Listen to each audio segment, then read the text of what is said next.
এটা একটা অন্যরকম এপিসোড। কেন বলছি সেটা আপনারা যখন ভেতরে যাবেন তখন বুঝতে পারবেন। খুব ইন্টারনাল ফ্যামিলি ক্রাইসিস নিয়ে আজকের এই সিক্রেটসটা। আমরা সবসময় যে কথাটা বলি, আপনারা ডিসক্লেইমারও শুনেছেন যে নিজের রেসপন্সিবিলিটি, ওন রেসপন্সিবিলিটি, আপনি এখানে যা বলছেন সেটার ব্যাপারে।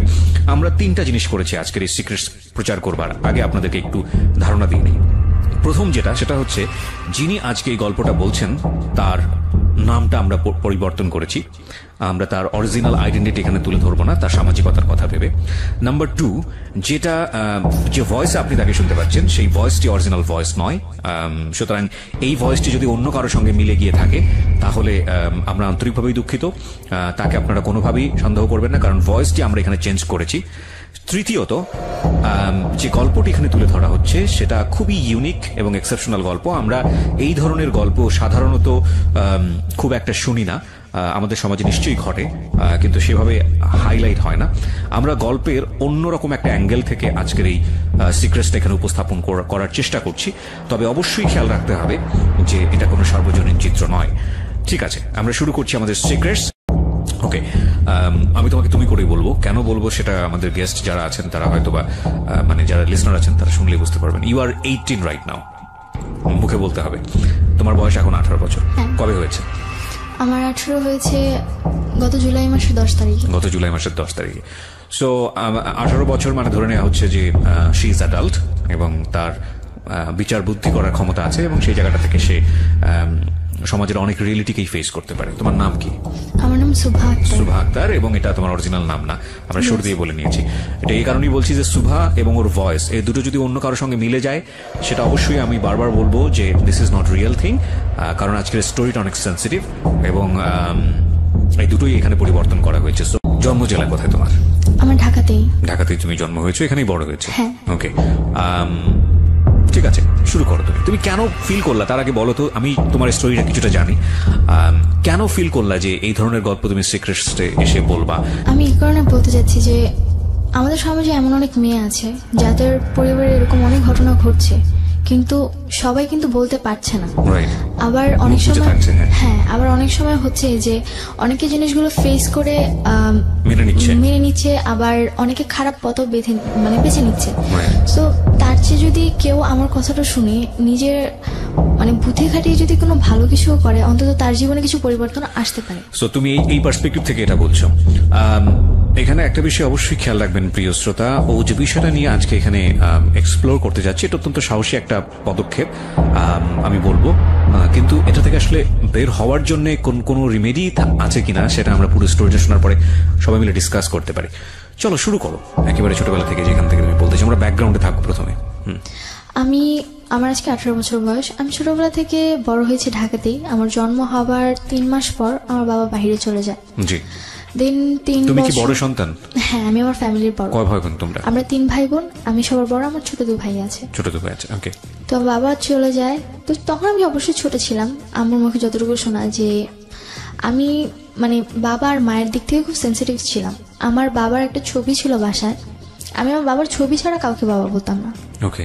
এমনকি আমার চাচা ছিল, কাকা ছিল, তারাও অনেক সময় চেষ্টা করতো তাদেরকে বাবা বলানোর জন্য, কিন্তু আমি কখনোই বলতাম না। আমার বাবার ছবি দেখেই বলতাম যে উনি আমার বাবা। অ্যান্ড 3 বছর পর যখন আমার বাবা বাইরে থেকে আসে, সৌদি আরবে ছিল, যখন আসে তখন আমার বাবার গাল ভর্তি দাড়ি ছিল। অ্যান্ড 3 বছর আগে সে যেমন ছিল বা আমার ছবিতে যেরকম ছিল সেরকমটা ছিল না। দেন আমার মা আমার বাবাকে পরিচয় করে দেয় যে আমার বাবা উনি। তো স্বাভাবিক আমরা মায়ের মুখে শুনেই জানি যে ইনি আমার বাবা, বা আমাদের সাথে যাদের পরিচয় করে দেবে তারাই তাদেরই আমার পরিচয় ভাবে চিনি। তো আমি আমার বাবার ছবি দেখে তার সাথে যখন ফেস মিলাই, দেন আমার কাছে ভালো লাগে না, অ্যান্ড ফেস মিল ছিল না, অ্যান্ড ছোট ছিলাম বুঝিনি, অ্যান্ড আমি তাকে বাবা বলে মেনে নিইনি। শুধু তাই নয়, আমি কখনো তাকে বাবা বলে ডাকতামও না। দেন ধীরে ধীরে যখন আস্তে আস্তে বড় হতে লাগলাম, তখন তার ফেসের সাথে বুঝতে লাগলাম যে না, উনি আমার বাবা। দেন মেনে নিয়েছি। অ্যান্ড আমাদের ফ্যামিলিটা খুব ভালোই ছিল।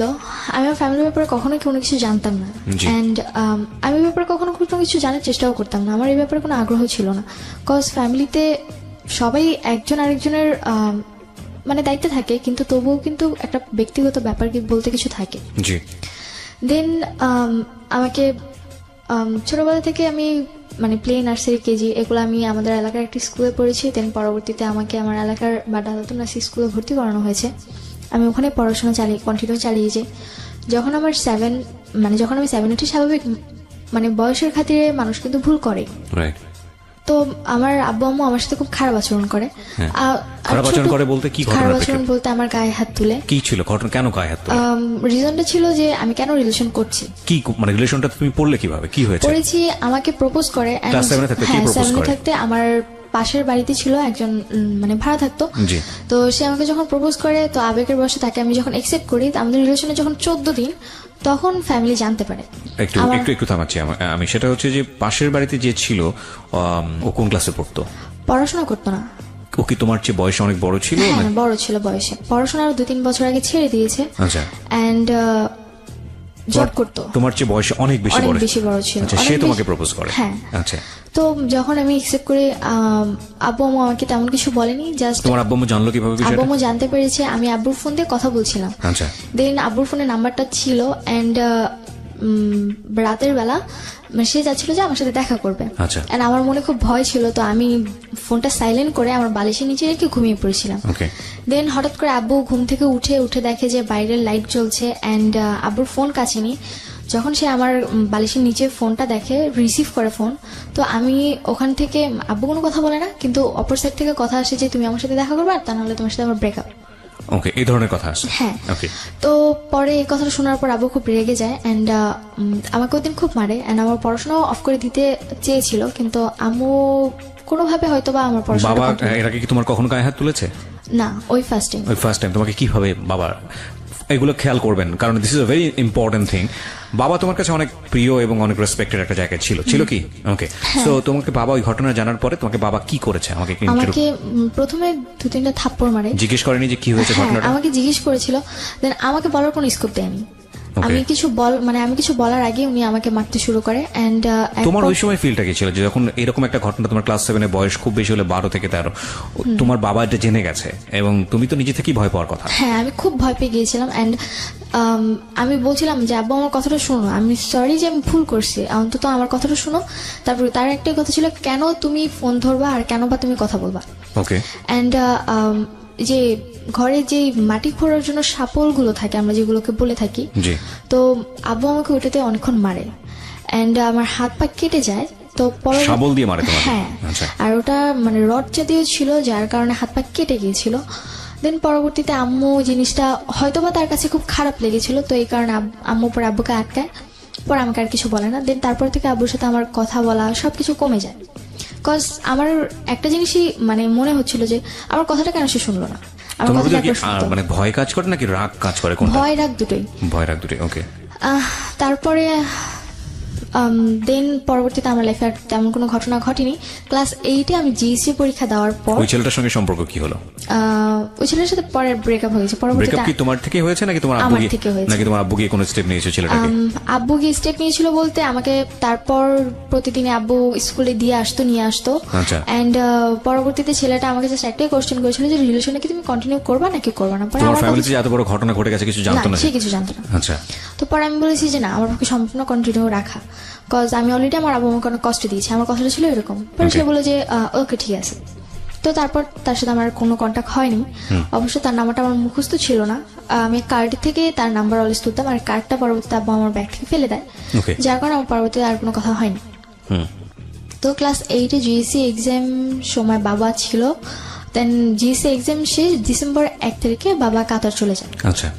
এন্ড তারপরে আব্বু যে আবার 1 মাস পর আম্মু আমার হাতে একটা ফোন ধরিয়ে দেয়। সেটা হচ্ছে নোকিয়া ফোন, টাচ ফোন ছিল, মানে নতুন মডেল যেটা বের হয়েছিল। তো পরে নতুন ফোন ছিল, অনেক খুশি ছিলাম আমি। তো আমি বুঝতাম না তখন যে কি হচ্ছিল। তো রাতে আমি এফএম শুনতাম বা ফোনে ফেসবুক ইউজ করতাম।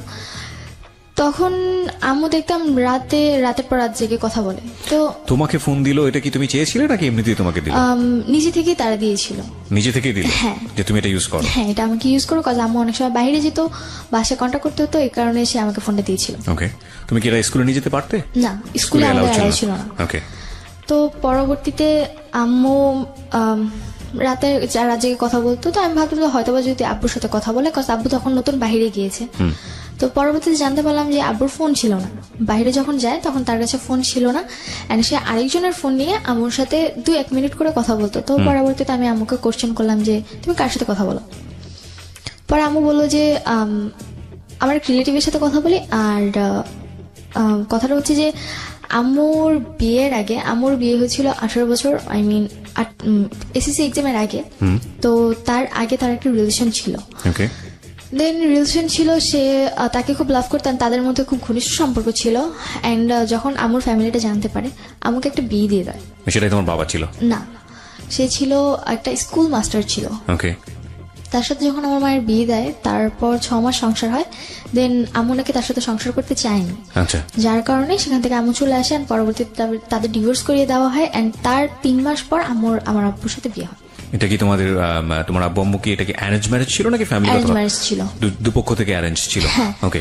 তো আমি এই ব্যাপারগুলো জানতাম না। কোথা থেকে জেনেছো তুমি এটা? আমার একটা ফ্রেন্ড ছিল, আমার আম্মুর আবার বান্ধবী ছিল, তো তার মেয়ে আবার আমার ফ্রেন্ড। এখানে একটু মাফ করবেন প্রিয় শ্রোতা, আজকে আমি প্রচুর ইন্টারাপ্ট করবো। সাধারণত আমি গল্পে কখনো ইন্টারাপ্ট করি না, মানে সচেতন ভাবেই পুরো গল্পটা শুনে যাই এবং লাস্টে গিয়ে কথা বলি। কিন্তু আজকে ইন্টারাপ্ট করার বিশেষ কারণ আছে, কারণ আমি চাই গল্পের ভেতরটা, ব্যাকগ্রাউন্ডটা খুব চমৎকারভাবে উঠে আসুক। নইলে সামনে আমরা যে সিচুয়েশনটা ফেস করতে যাচ্ছি সেটার অনেক প্রশ্নের উত্তরই মিলবে না। কজ আমরা যে ব্যাকগ্রাউন্ডটা আপনারা আছেন, এই ব্যাকগ্রাউন্ডটা খুব ভালো করে শুনবেন, প্রত্যেকটা বিষয় খুব ভালো করে শুনবেন। অলরেডি আমরা 2টো ঘটনার মুখোমুখি হয়েছি। নাম্বার 1, সেটা হচ্ছে ক্লাস 7-এ থাকতে ওকে যেভাবে এই একটা ঘটনার প্রেক্ষাপট ওকে যেভাবে টর্চার করা হলো, সেটাও খুব ভালোভাবে নিতে পারেনি, যদিও বিষয়টা পরবর্তীতে মিনিমাইজ হয়ে গেছে, কিন্তু সাবসিকুয়েন্ট মাইন্ডে বিষয়টা থাকার কথা। 2 নাম্বার হচ্ছে হলো ও ফোন না চাইতে ওকে ফোন দেওয়া হয়েছে, যেটা ওর ভাষ্য।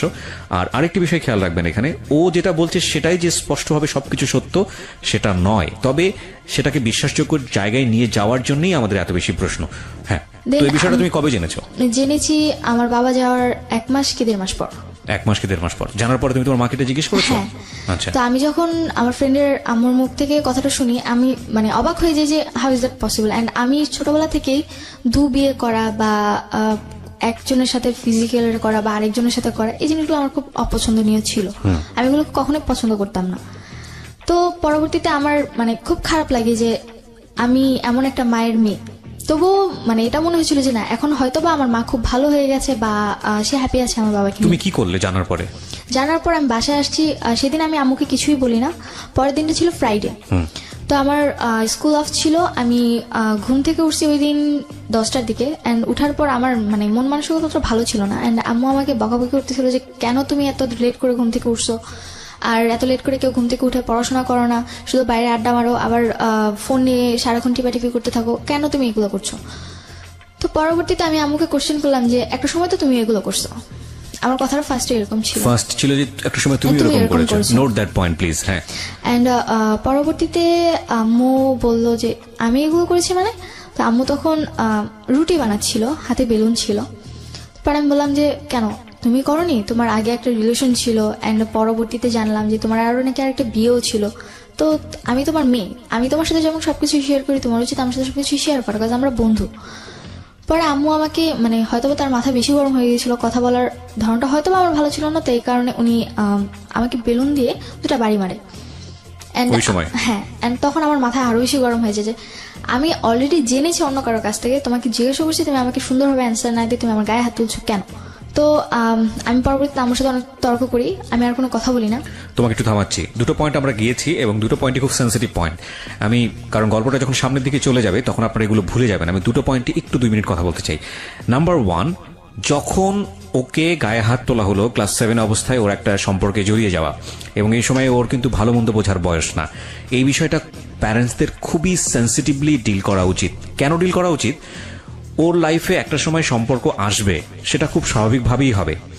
ওকে প্রথমেই যদি এই ধরনের একটা ধারণা দিয়ে দেওয়া হয়, তাহলে স্বাভাবিকভাবেই অন্য কোনো যখন পরিণত বয়সে একটা সম্পর্ক আসার কথা, তখন ওর মাথার মধ্যে কিন্তু এই জিনিসটা কাজ করবে, যেটা খুব খারাপ জিনিস, এবং ওইটা তো স্বাভাবিক হতে পারবে না।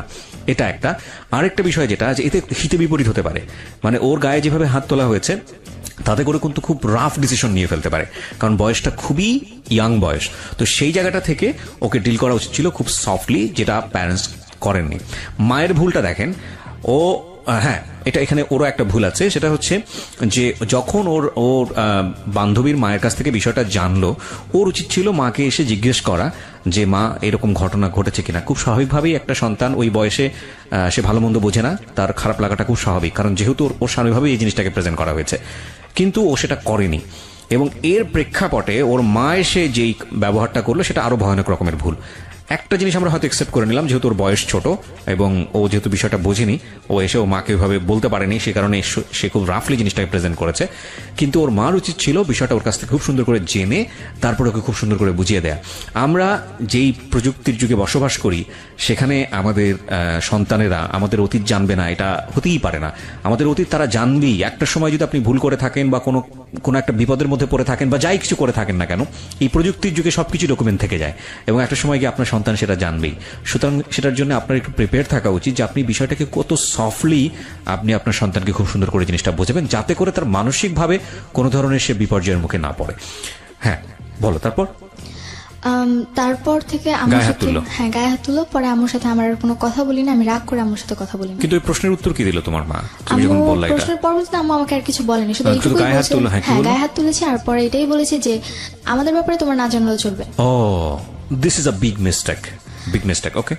এন্ড এটা বলেছিল যে আমাদের ব্যাপারে তোমার না জানলেও চলবে, এন্ড নিজের লাইফের ব্যাপারে ফোকাস দাও, তোমার ফ্যামিলির ব্যাপারে এত কিছু জানার প্রয়োজন নেই। আমরা এখানে একটা বিরতি নিব প্রিয় শ্রোতা। আজকে আমি প্রথমেই বলে নিচ্ছি আমি অনেক বেশি ইন্টারাপ্ট করব, কারণ স্টোরির প্রয়োজনেই, এবং আপনারা ধৈর্য ধরে শেষ পর্যন্ত শুনবেন।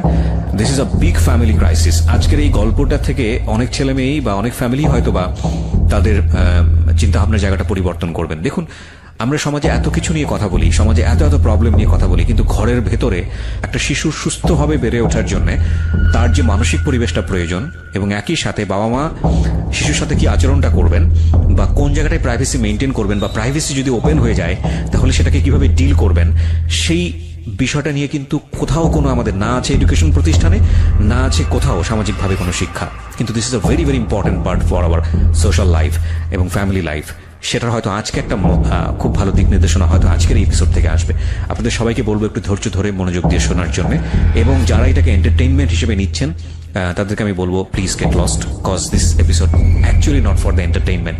So called entertainment it's a part of entertainment, of course. সেইভাবে যদি যাই তাহলে সো কল্ড এন্টারটেইনমেন্ট বলতে যেটা বোঝায় যে মুভি হলো বা নাটক দেখলাম, তারপরে okay fine, I get some মজা, ফান, ভুলে গেলাম। আজকের এপিসোডটা বা সিক্রেটসটা আসলে এরকম না, সামথিং বিয়ন্ড এন্টারটেইনমেন্ট। যদিও এটা এন্টারটেইনমেন্টেরই একটা অংশ, কিন্তু সামথিং বিয়ন্ড এন্টারটেইনমেন্ট। এন্টারটেইনমেন্টের ভেতরে entertainment, something beyond entertainment. Okay, so আমরা একটা ছিলাম। তারপর আম্মুর সাথে আমার কথা হয়নি 2-3 দিন, এন্ড তারপরে দেখি যে আম্মু একজনের সাথে কথা বলে এন্ড বাইরে গিয়ে দেখা করে। তখন কি তুমি তোমার মার সঙ্গে স্বাভাবিক ছিলে, কথাবার্তা বলতে, নাকি একদম চুপচাপ? নরমালি ওরকম কথা হতো না, জাস্ট খেয়েছো কিনা বা খাবা কিনা বা স্কুলে যাবা কিনা। তোমার কোনো ফ্রেন্ড ছিল ওই মুহূর্তে তাদের সাথে তুমি এই বিষয়গুলো শেয়ার করতে? না, আমার আসলে আমি ছোটবেলা থেকে আমি স্কুলে পড়তাম, কিন্তু আমার ছোটবেলার স্কুল লাইফটা ছিল সবচেয়ে খারাপ। কেন? কজ আমার স্কুল লাইফে আমি কখনো কোনো ফ্রেন্ড করতাম না। আমার নিজের কাছে খুব খারাপ লাগতো, কজ সবার ফ্যামিলি এত সুন্দর, এন্ড আমি সবসময় একটা জিনিস চাইতাম যে আমার মা, সবার মায়েরা তাদের স্টুডেন্টস মানে বাচ্চাদেরকে নিতে আসে, আমি চাইতাম যে আমার আম্মু যেন আমাকে নিতে আসে। যদিও যে বছরে যদি 2-1 বারও সে আমাকে আনতে যেত, মানে তার চেয়ে মানে সেদিনটা মনে হতো যে আমার ঈদের মতো খুশি যে সে আমাকে নিতে আসছে। নিতে যেত না কেন? কোনো কারণ ছিল? নিতে যেত না, তখন আমার ছোট ভাই হয়েছিল, এন্ড তার একটাই কথা ছিল যে তোমার ছোট ভাইকে বাসায় রাখতে হয়, দেখতে হয়।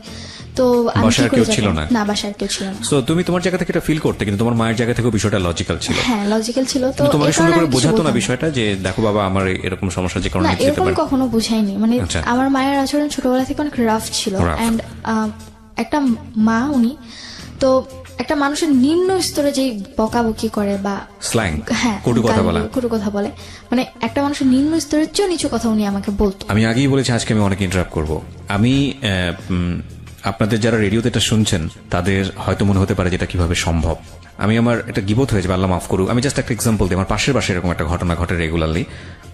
মেয়েটার বয়স আমি জানি না, এবং হঠাৎ করে সেদিন আমি শুনছিলাম, বাসায় ছিলাম অল্প সময়ের জন্য, মা এবং মেয়ের কনভারসেশন। মা মেয়েকে যেভাবে গালি দিচ্ছে, যে কথাগুলো বলছে, সেটা আমার কাছে কোয়াইট আনথিঙ্কেবল মনে হয়েছে।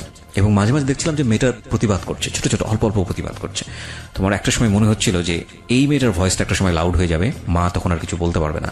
কারণ বিষয়টা আসলে তাই হয়, আমরা যত কিছুই থাকি না কেন, হয়তো ওই মায়ের লাইফে একটা গল্প আছে, সে অনেক বেশি ফ্রাস্ট্রেটেড, নিশ্চয়ই আছে, নইলে মেয়ের সঙ্গে এত খারাপ ব্যবহার কেন করবে। কিন্তু এটা একটা না মানে শস্য জমির মতো, আপনি যে কাজটা করছেন সেটার রেজাল্ট আপনাকে পেতেই হবে। এবং আপনি একজনের উপর ফ্রাস্ট্রেটেড হয়ে যদি আপনি আপনার সন্তানের সাথে খারাপ ব্যবহার করেন, আপনার সন্তান এটা কড়াই গন্ডায় আপনাকে দিয়ে দিবে, ব্যাগ দিয়ে দিবে। যাই হোক, বলেন তারপর। তো আমার সাথে প্রচুর খারাপ ব্যবহার করতো, উঠতে বসতে খেতে বসলে অনেক খারাপ আচরণ করতো। অ্যান্ড মানে মাঝে মধ্যে নিজের কাছে এটা মনে হতো যে আল্লাহ কেন আমাকে বাঁচিয়ে রাখছে, বা আমি কেন মরে যাই না। ওকে। তো এক পর্যায়ে সুইসাইড অ্যাটেম্পের চিন্তা করলাম, যে ক্লাস 7 এর থাকতেই, তখন আমি ক্লাস 9-এ মানে প্রথম দিকে ভর্তি হয়েছি। ওকে।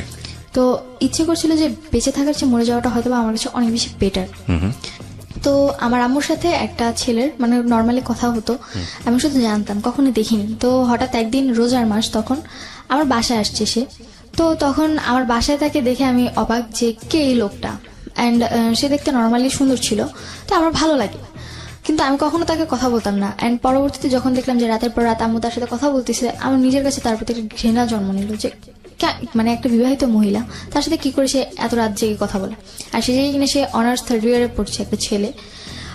নিজের কাছে খুব খারাপ লাগতো। আমি তাকে মাকে জিজ্ঞেস করলাম যে ছেলেটা বাসায় আসলে ছেলেটাকে, সে ছিল পরে বললো যে আমাকে পরিচয় করিয়ে দিল যে আমি তাকে আমার ভাই বলে জানি, তোমার মামা। তোমার মামা? হ্যাঁ, আমার মামা। পরে আমি বললাম যে আচ্ছা ঠিক আছে। তো আমি কখনো তার সাথে কথা বলতাম না, আমি পছন্দই করতাম না তাকে, কোনোভাবেই পছন্দ করতাম না, আমার বিরক্ত লাগতো তাকে দেখলে। তো সে যদি বাসায় আসতো আমি বের হয়ে যেতাম, বা সে যদি ঘরে থাকতো আমি অন্য রুমে গিয়ে বসে থাকতাম, কখনো তার সাথে কথা বলতাম। বাট তোমার তো উল্টো আচরণ হওয়া উচিত, যে একটা যাকে তুমি পছন্দ করছো না এবং তুমি গেস করছো যে তার মা, তোমার মা ছেলেটার সঙ্গে কথাবার্তা বলছে, তো তুমি তাকে কেন স্পেস দিচ্ছ? তুমি তো তোমার মায়ের রুমেই বসে থাকা উচিত ছিল। বসে থাকার বলতে আমার ভালো লাগতো না তাদের কথা শুনতে, আর তারা যেরকম কথা বলতো আমার পছন্দ হতো না, বিরক্ত লাগতো। তোমার সামনে এটা করতো? হ্যাঁ, আমার সামনে করতো। পরবর্তীতে চলে যেতাম, মানে তারা একসাথে বসে কথা বলতো, আবার ছেলেটা আমার হাত ধরতো, এগুলো আমার পছন্দ ছিল। তোমার সামনে এটা করতো? হ্যাঁ, আমার সামনে এটা করতো। তোমাকে অ্যাভয়েড করতো? তুমি এগুলো পছন্দ করতে? অ্যাভয়েড বলতে যখন একটু বেশি মানে গভীর হয়ে যেত তখন আমাকে বলতো যে একটু বাইরে যাও, দেখো তোমার ভাই কোথায় আছে। ছি ছি ছি ছি। তো পরবর্তীতে এর মধ্যে আমার ছোট ভাই জন্ম নেয়, একদম ছোট। থামাচ্ছি, সরি। সেটা হচ্ছে যে যখন এই জিনিসটা হতো তুমি তো একটা গেস করতে যেটা this is a bad thing. তো ওই সময়টাতে তুমি এগুলো কি করতে? তোমার ভেতরের ইমপ্রেশনটা কি হতো? খারাপ লাগতো, ইচ্ছে করতে যে হয় ওকে মেরে ফেলে, মানে আমার মাকে মেরে ফেলে, আর তা নয় নিজে মরে যায়। মানে এতটা খারাপ লাগতো, মানে খুব গিল্টি ফিল হতো নিজের মধ্যে। তো এর মধ্যে মানে যখন এই জিনিসগুলো দেখতাম, তার মধ্যে হঠাৎ করে একদিন রাতে দেখি যে আমার বাসায় কেউ একজন আসছে। আমি আমার রুমে শুয়েছিলাম, আমার বাসায় কেউ একজন আসছে। তো তুমি তোমার মাকে বলতে যে মা এগুলো আমার ভালো লাগছে না? হ্যাঁ, আমরা বলতাম মাঝে মধ্যে যে আম্মু এগুলো কেন করো। তো আম্মু বলতো যে কি করি, কিছুই তো করি না, জাস্ট নর্মালি কথা বলি, মানে তার কথাটা উড়াই দিত। তুমি তোমার মাকে বলতে পারছো মা কেন আসবে উনি বাসাতে? হ্যাঁ, আমি বলতাম। পরে বলতো যে আসে ভাই, আমার কথা বলতে আসে, মাঝে মধ্যে দেখো না খাবার টাবার নিয়ে আসে, ওনার পছন্দ, এই কারণে আসে, এছাড়া আর কিছু বলতো না। তোমার যে ভালো লাগে না এটা বিষয়টা আমি বলেছি তাকে, তার কথা একটা, তোমার ভালো লাগলে কে, সে তোমার কাছে আসে না, তুমি কেন এটা মানে কেয়ার করতেছো, তার কথাটা ছিল এরকম। আমি কেন কেয়ার করতেছি, সে তো আমার কাছে আসতেছে না, আসতেছে তার কাছে, তার ভালো লাগছে। তোমাদের বাসাটার আশেপাশে কোনো লোকজন ছিল না? আসলে আমাদের বাসার আশেপাশে যে লোকজন ছিল মানে তারা তাদের মতো বিজি। পাশে একজন হিন্দুদের ফ্যামিলি আছে, ফ্ল্যাট এটা। হ্যাঁ, তো সে তার মতো থাকতো, আর আমাদের ডান পাশে যারা থাকতো তারাও তাদের মতো বিজি থাকতো, মানে তাদের আচরণটা অনেক খারাপ ছিল, যার কারণে তাদের সাথে কেউ মিশতে পারতো না। মানে এই বিষয়টা কিরকম ছিল যে তোমাদের সঙ্গে তাদের কোনো সম্পর্ক ছিল না? সম্পর্ক ছিল না। ওকে। আর আমাদের আশেপাশে যারাই আসছিল নতুন নতুন আসছিল, তো নতুন নতুন তাদের। তোমার সঙ্গে তোমার বাবার সম্পর্ক কেমন ছিল? প্রথমে খুব ভালো ছিল, এন্ড 7 এর আমি যে সময়ের গল্পে আছে ওই সময় কেমন ছিল? ওই সময় অতটা ভালো ছিল না, মানে সে আমার সাথে কথা বলতো না বেশি। বাবাও তোমার সাথে কথা বলতো না? কথা বলতো না, জাস্ট কেমন আছো, ভালো আছো, শেষ। বাবা তোমার সঙ্গে কথা বলতো না কেন? কথা বলতো না, সে বলতো আমি খারাপ হয়ে গেছি, ঘোরাফেরা করি, ফোন ইউজ করি, ফেসবুক চালাই। আর তাদের, আমার ফ্যামিলির কাছে ফেসবুক ইউটিউব জিনিসটা ছিল সবচেয়ে খারাপ। ফোন তো তারাই দিয়েছে? হ্যাঁ, তারাই দিয়েছে। অ্যান্ড তারা বলতো যে কেন ফোন দিয়েছি, গান শুনো, নর্মালি ফ্রেন্ডসদের সাথে যদি কথা বলা হয় 2-1 মিনিট কথা বলো, আর আমাদের খবর না হলে নিব, তুমি কেন ফেসবুক ইউজ করবে? তাদের কাছে ফেসবুক জিনিসটা খুবই খারাপ। মানে তোমার আব্বুর কোনো আইডি ছিল ফেসবুকে? না, কোনো আইডি ছিল না। ওকে। তারা তোমার কাছ থেকে পাসওয়ার্ড বা তারা ফেসবুক কিভাবে ইউজ করতে হয় এগুলো জানতো? আমি তারা ইউজ করতে পারতো না ফেসবুকটা জিনিসটা, তো এই কারণে তারা আরো বেশি খারাপভাবে হোস্ট করতে জিনিসটা। তো পরবর্তীতে যখন এখানে একটা বিষয় একটু বলি প্রিয় শ্রোতা, যেগুলো ভেরি ইম্পর্টেন্ট বিষয়। সেটা হচ্ছে যদি আপনার সন্তান কখনো এরকম ফেসবুক ইউজ করে, আপনি এটাকে স্টপ করতে পারবেন না। যদি স্টপ করেন তাহলে যেটা হবে যে সে গোপন করে অন্য কিছুই ব্যবহার করে আপনাকে ধরা দেবে না।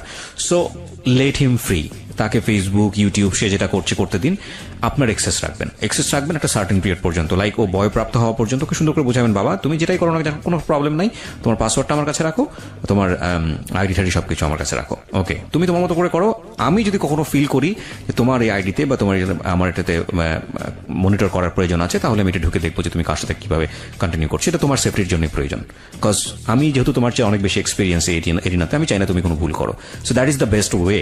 এরপরে যদি আপনার কোনো বেস্ট ওয়ে জানা থাকে, ইউ ক্যান এক্সারসাইজ দিস। বলেন।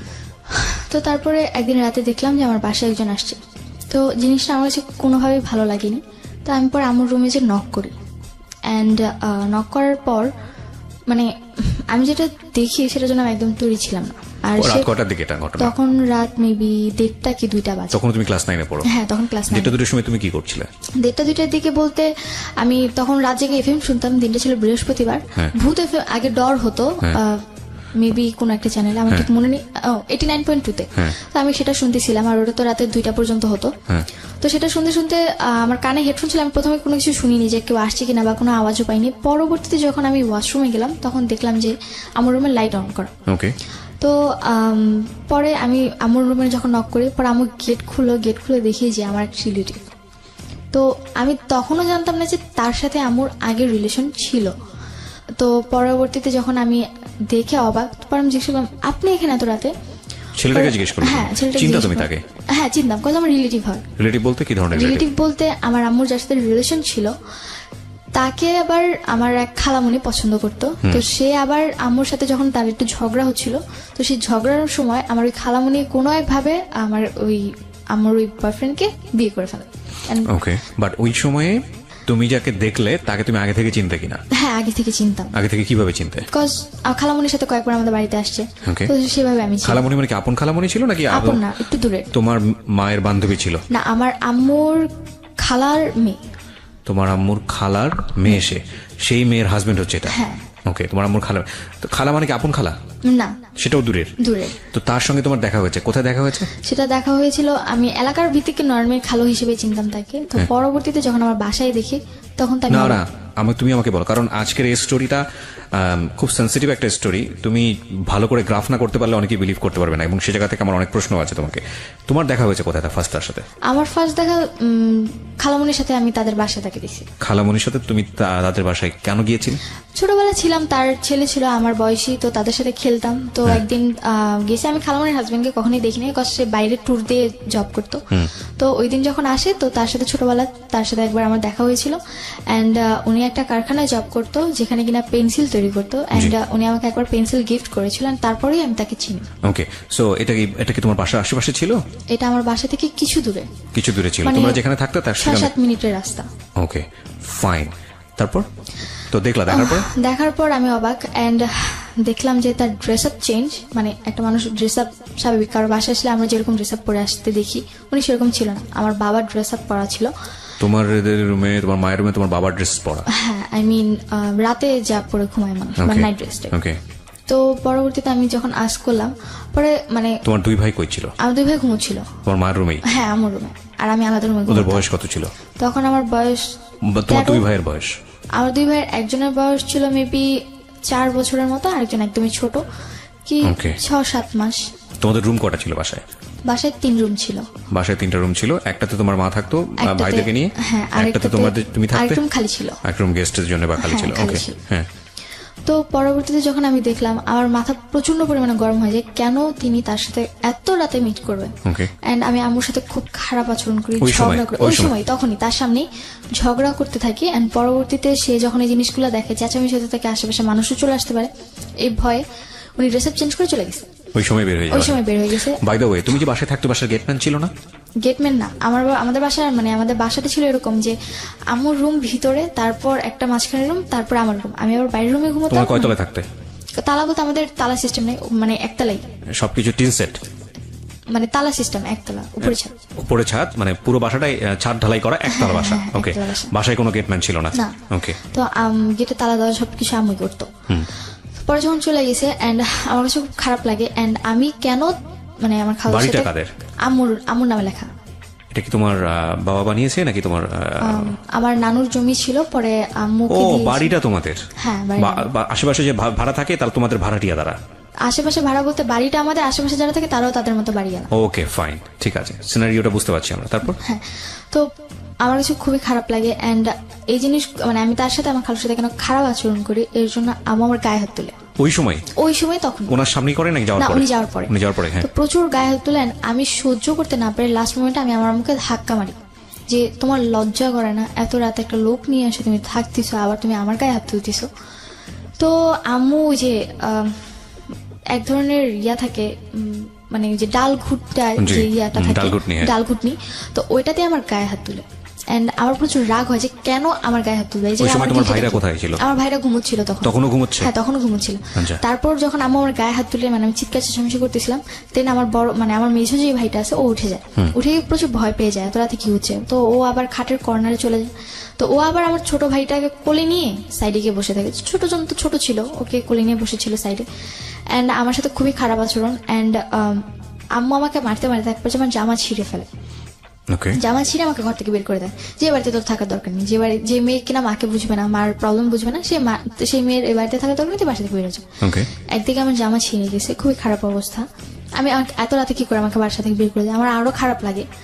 আমি বাইরে কান্না করতে থাকি। পরে 6টার দিকে ভোর, তখন আমাকে ঘরে ঢুকায়। কটার সময় বের করতে তোমাকে? আমাকে বের করে দেয় তখন মেবি 2:30 বাজে, 2:30 কি 3টার দিকে। ওই 3টার সময় বের করে দিলে তুমি কোথায় ছিলে? বাইরে, গেটের বাইরে দাঁড়িয়েছিলাম।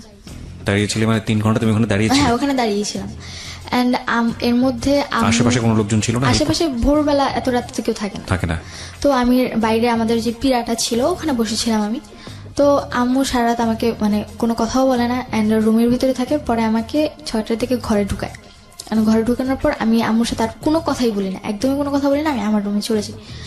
তো can you imagine the situation? who is right, who is wrong, that is not my point is বাসায় এরকম একটা ঘটনা ঘটেছে, আমি মেয়েটার কথা চিন্তা করছি, আমি বলছি না তার মা রাইট অর রং, আপনারা আপনাদের জায়গা থেকে চিন্তা করবেন। এই মেয়েটা 3টা পর্যন্ত ক্লাস 9-এ পড়ুয়া একটা মেয়ে, যখন অ্যাডোলেসেন্স পিরিয়ড চলে একটা মানুষের, অ্যাডোলেসেন্স পিরিয়ডের মারাত্মক বয়সন্ধিকাল, খুবই সেন্সিটিভ একটা টাইম ব্যক্তিত্ব বিকাশের জন্য। এই মেয়েটাকে রাত 3টার সময় বাসা থেকে বের করে দেওয়া হয়েছে এবং সে গেটে 3 ঘন্টা ওখানে বসেছিল। তারপরে বাসায় ঢুকলে ওই বাসাটা তার কাছে কি পিসফুল মনে হবে না জাহান্নাম মনে হবে, এটা আপনি একটু ফিল করার চেষ্টা করেন।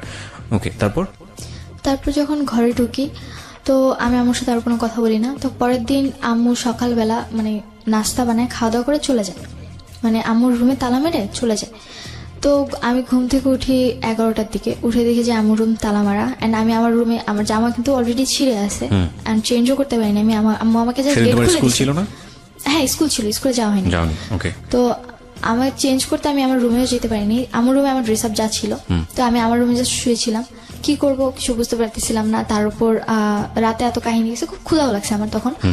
তো তখন এই জিনিস মানে কান্না করতেছিলাম, চিন্তা করতেছিলাম যে কেন আমি এই ফ্যামিলিতে জন্ম নিয়েছি, আমি কেন মরে যাই না। তো পরবর্তীতে আম্মুর সাথে যে কথা বলতো, তা আম্মু তাকে নিয়ে আমার বাসায় আসে। ওই যে ছেলেটার সঙ্গে কথা বলতো সেই ছেলেটা তোমাদের বাসায় আসে? ছেলেটার নাম কি ছিল? ওই ছেলেটার নাম ছিল রাসেল। ওকে। তো ছেলেটার নাম ছিল রাসেল এন্ড ও আম্মুর সাথে বাসায় আসে এন্ড আসার পর পরবর্তীতে যখন আম্মু তাকে সবকিছু বলে এন্ড বলার পর আমার ছোট 2 ভাইকে আমার নানু বাসায় রেখে আম্মু তাকে নিয়ে আমার বাসায় আসে। ওকে। এন্ড আসার পর তাকে বলে যে তুমি যা মেয়েকে বুঝাও। রাসেলকে বলে তোমাকে বোঝানোর জন্য? মেয়েকে বুঝাও। তো আমি তো নর্মালি তাকে দেখতে পারতাম না, সহ্য করতে পারতাম না, বিরক্ত লাগতো তার আমার প্রতি। তো তারপর সে বলে যে কি হয়েছে তোমার, কেন তুমি আমার সাথে এরকম খারাপ আচরণ করতেছো। সে আমার রুমে আসার আগে একটা ড্রেস নিয়ে আসে, তো আমি পরে চেঞ্জ করি, তারপর তার সাথে কথা বলি এন্ড সে আমাকে এমন কিছু জিনিস বুঝায় যে না, তারপর থেকে তার সাথে আমার একটু ভালো লাগা শুরু। তুমি ড্রেস চেঞ্জ করো মানে তার সামনে তুমি ড্রেস চেঞ্জ করো? না, তার সামনে করিনি, সে আমাকে দরজার ফাঁক দিয়ে ড্রেস দিছে, আমি নিয়ে চেঞ্জ করেছি, তারপর তার সাথে কথা বলেছি। ওকে, মানে তোমার অবস্থা এমন ছিল যে তুমি তোমার ড্রেসটা এমন ভাবে ছিঁড়েছিল যে তোটা মানুষের সামনে যেতে পারবো না। ওকে। তো পরবর্তীতে আম্মু মেবি তাকে অনেক কিছু বলে। সে কি বলে? সে এসে বলে যে দেখো মানুষের লাইফে অনেক ভুল হয়ে থাকে এন্ড তুমি কিছু মনে করো না, তোমার আম্মু যা করছে ভুলে যাও, আর এরপর থেকে কখনো করবে না, তুমি তোমার আম্মুর সাথে নর্মাল হয়ে যাও। ওকে, মানে সে অ্যাপোলজি করে তোমার আম্মুর প্রেক্ষাপটে? হ্যাঁ। তো পরে আমি বললাম যে সে কেন এগুলো করতেছে, আমার তো ভালো লাগে না এন্ড আমি তো পড়াশোনা করছি, সে কেন এগুলো বুঝে না, আমিও তো খারাপ হয়ে যেতে পারি তার এই জিনিসগুলো দেখে। পরে সে বললো যে কেন, তুমি তো বুঝো তাই না, তুমি তো একেবারেও বাচ্চা না, তোমার অলরেডি 13-14 বছর বয়স, তো বুঝো যেহেতু তুমি খারাপ হবে না, এটা আমার তোমার প্রতি বিশ্বাস। আর আমি এটা মনে করি যে তোমার আম্মু যা করছে এরপর থেকে আর কখনো করবে না, সে আমাকে গ্যারান্টি দেয় যে আর কখনো করবে না। তো হয়তো বা সে আম্মুকে বুঝায় যে না, আমি অনেক আপসেট আছি বা অনেক খারাপ মোমেন্টস আছি, তো এই কারণে সে বলে যে বাইরে ঘুরতে নিয়ে যাবে। তো তার 2-3 দিন পর, 2-3 দিন আম্মুর সাথে আমার তেমন একটা কথা হয় না, জাস্ট নর্মালি আম্মু মাঝে মধ্যে যদি জিজ্ঞাসা করে যে যা হয়েছে ভুলে যাও, তো জাস্ট খাওয়া দাওয়া এইটুকুই। ও, এগুলো বলে যে যা হয়েছে ভুলে যাও, মানে এক ধরনের ছোটখাটো অ্যাপোলজি তার পক্ষ থেকে ছিল। ওকে, এবং তুমি বুঝতে পারছিলে যে মা খুব খারাপ একটা কাজ করেছে। হ্যাঁ, খারাপ কাজ করেছে, আর যেহেতু সে বলেছে ভুলে যাও, তো আমি ভাবলাম যে হয়তো বা ভুলে যাওয়াটাই বেটার, এই জিনিসগুলো যত বড় করবো আরো বড় হবে। তো তারপরে তুমি এই রাসেল ছেলেটাকেও তো তুমি বলতে পারতে যে তুমি রাসেল ছেলেটার সঙ্গে মেশা বন্ধ করে দাও। হ্যাঁ, আমি তাকে মানে তার সাথে আমার এরকম কোনো কথা হতো না। আচ্ছা, মানে মার সঙ্গে তুমি এত ইজি ছিল না, এত ইজি ছিলাম। তো বাবাকে ওই সময়টাতে কি, ওই ঘটনার পর কি বাবাকে জানাচ্ছিল? পর আমার মায়ের সাথে বাবার কথা হয়, এন্ড আমার মা আমার বাবাকে আমাকে এমন ভাবে উপস্থাপনা করে যে আমি 4-5টা ছেলের সাথে রিলেশন করতেছি, আমি তাদের সাথে ঘুরতে যেতে যাচ্ছি, বাইরে যেতে যাচ্ছি, আমাকে দিচ্ছে না, এই কারণে আমি আম্মুর সাথে খারাপ আচরণ করতেছি, এন্ড তার গায়ে হাত তুলছি। আমার বাবার কাছে আমার উপস্থাপনাটা ছিল এরকম।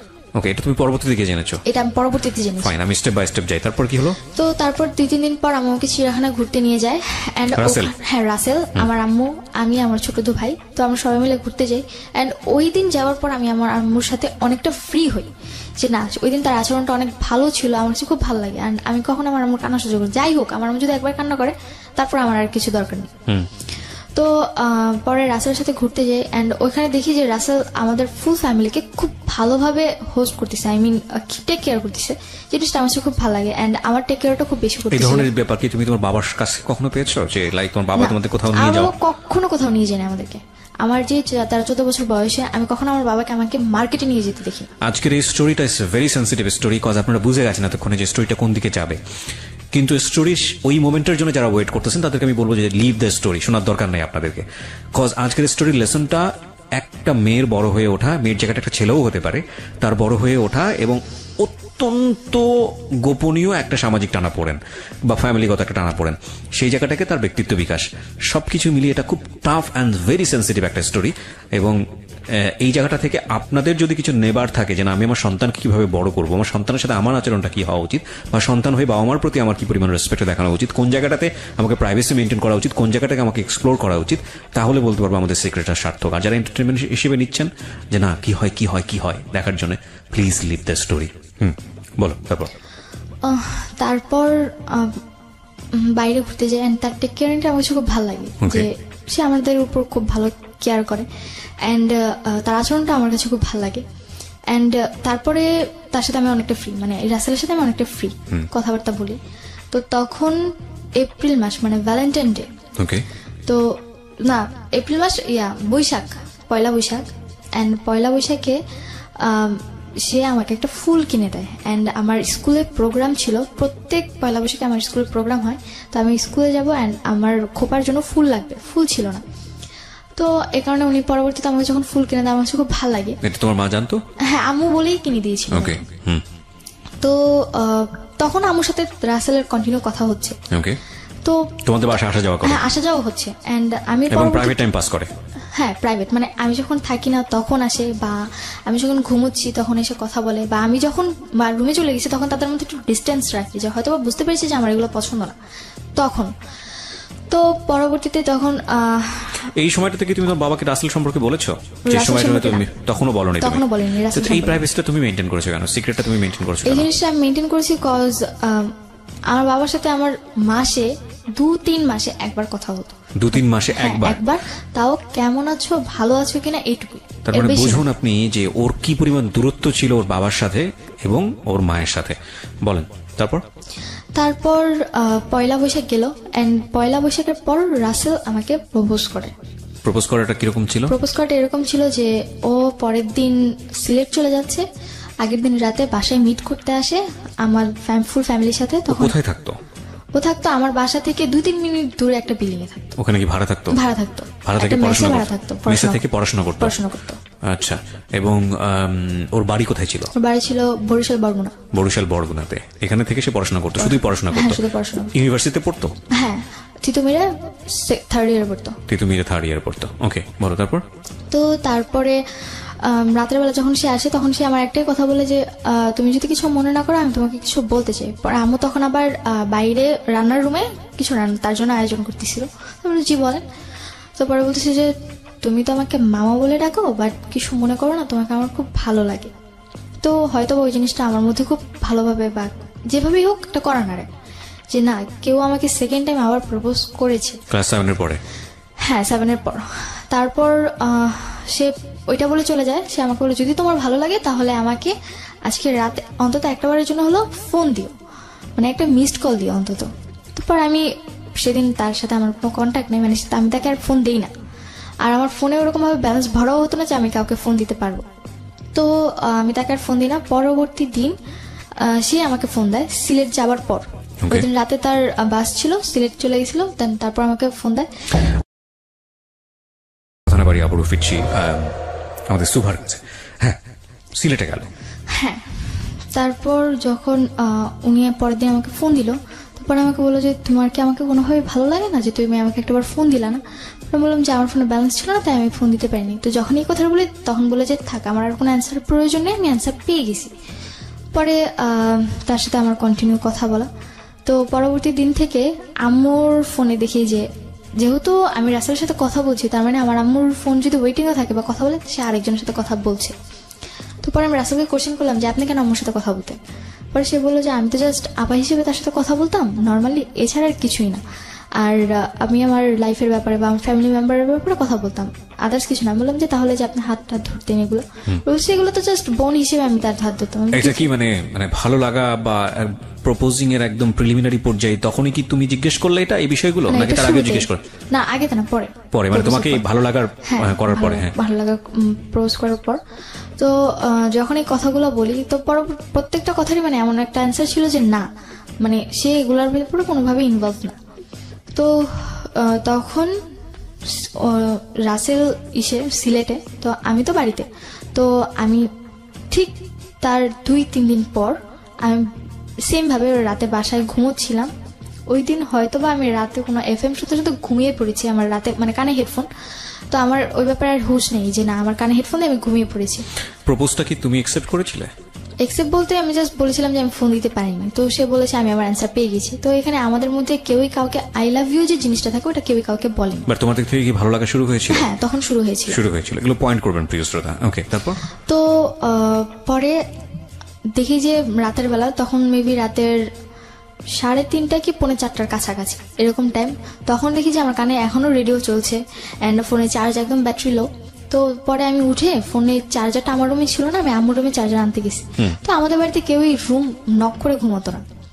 তো ওই দিন রাতেও দেখলাম যে আম্মুর রুম মানে নক ছিল না, ভেরানো ছিল এরকম টাইপের, কিন্তু ডিম লাইটটা অন ছিল, যেটা কিনা আম্মু অন করে ঘুমায় না। তো আমি ভাবলাম যে আম্মু হয়তো ঘুমিয়ে গেছে, রুমে গিয়ে ডিম লাইট অফ করে দিই।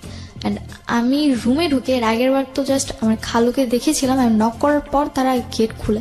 তো পরবর্তীবার আমি আবার ওপেনলি মানে যা দেখি সেটার জন্য আমি প্রপারলি প্রস্তুত ছিলাম না, একদমই না। অ্যান্ড আমার হাত থেকে ফোনটা পড়ে যায়, ব্যাটারি খুলে যায় ফোনের। টাচ ফোন ছিল তো টাচটা ফেটে গিয়েছিল। তো আমি দেখে মানে একদমই সহ্য করতে পারিনি।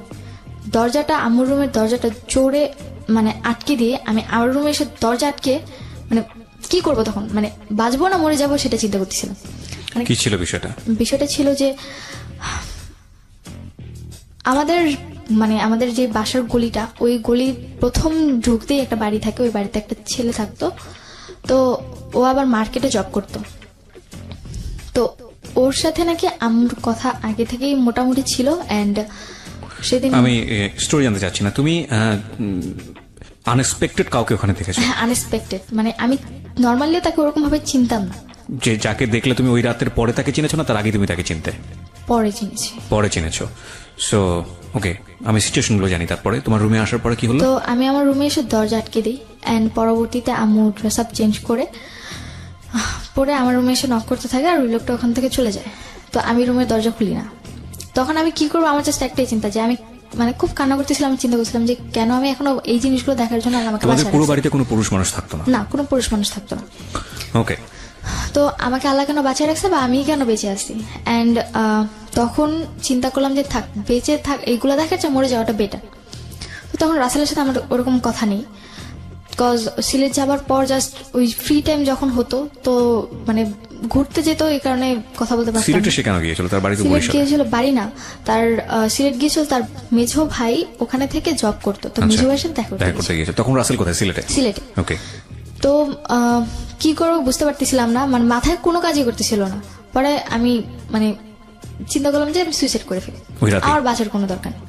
বিকজ বারবার সরি বলার পরও যে এই জিনিসগুলো হচ্ছে, তারপর বেঁচে থেকে আমার আর কি লাভ। তো আমি চিন্তা করি যে ফ্যানের সাথে নিজের গলায় দৌড় দিব, আমার বাঁচার কোনো দরকারই নেই।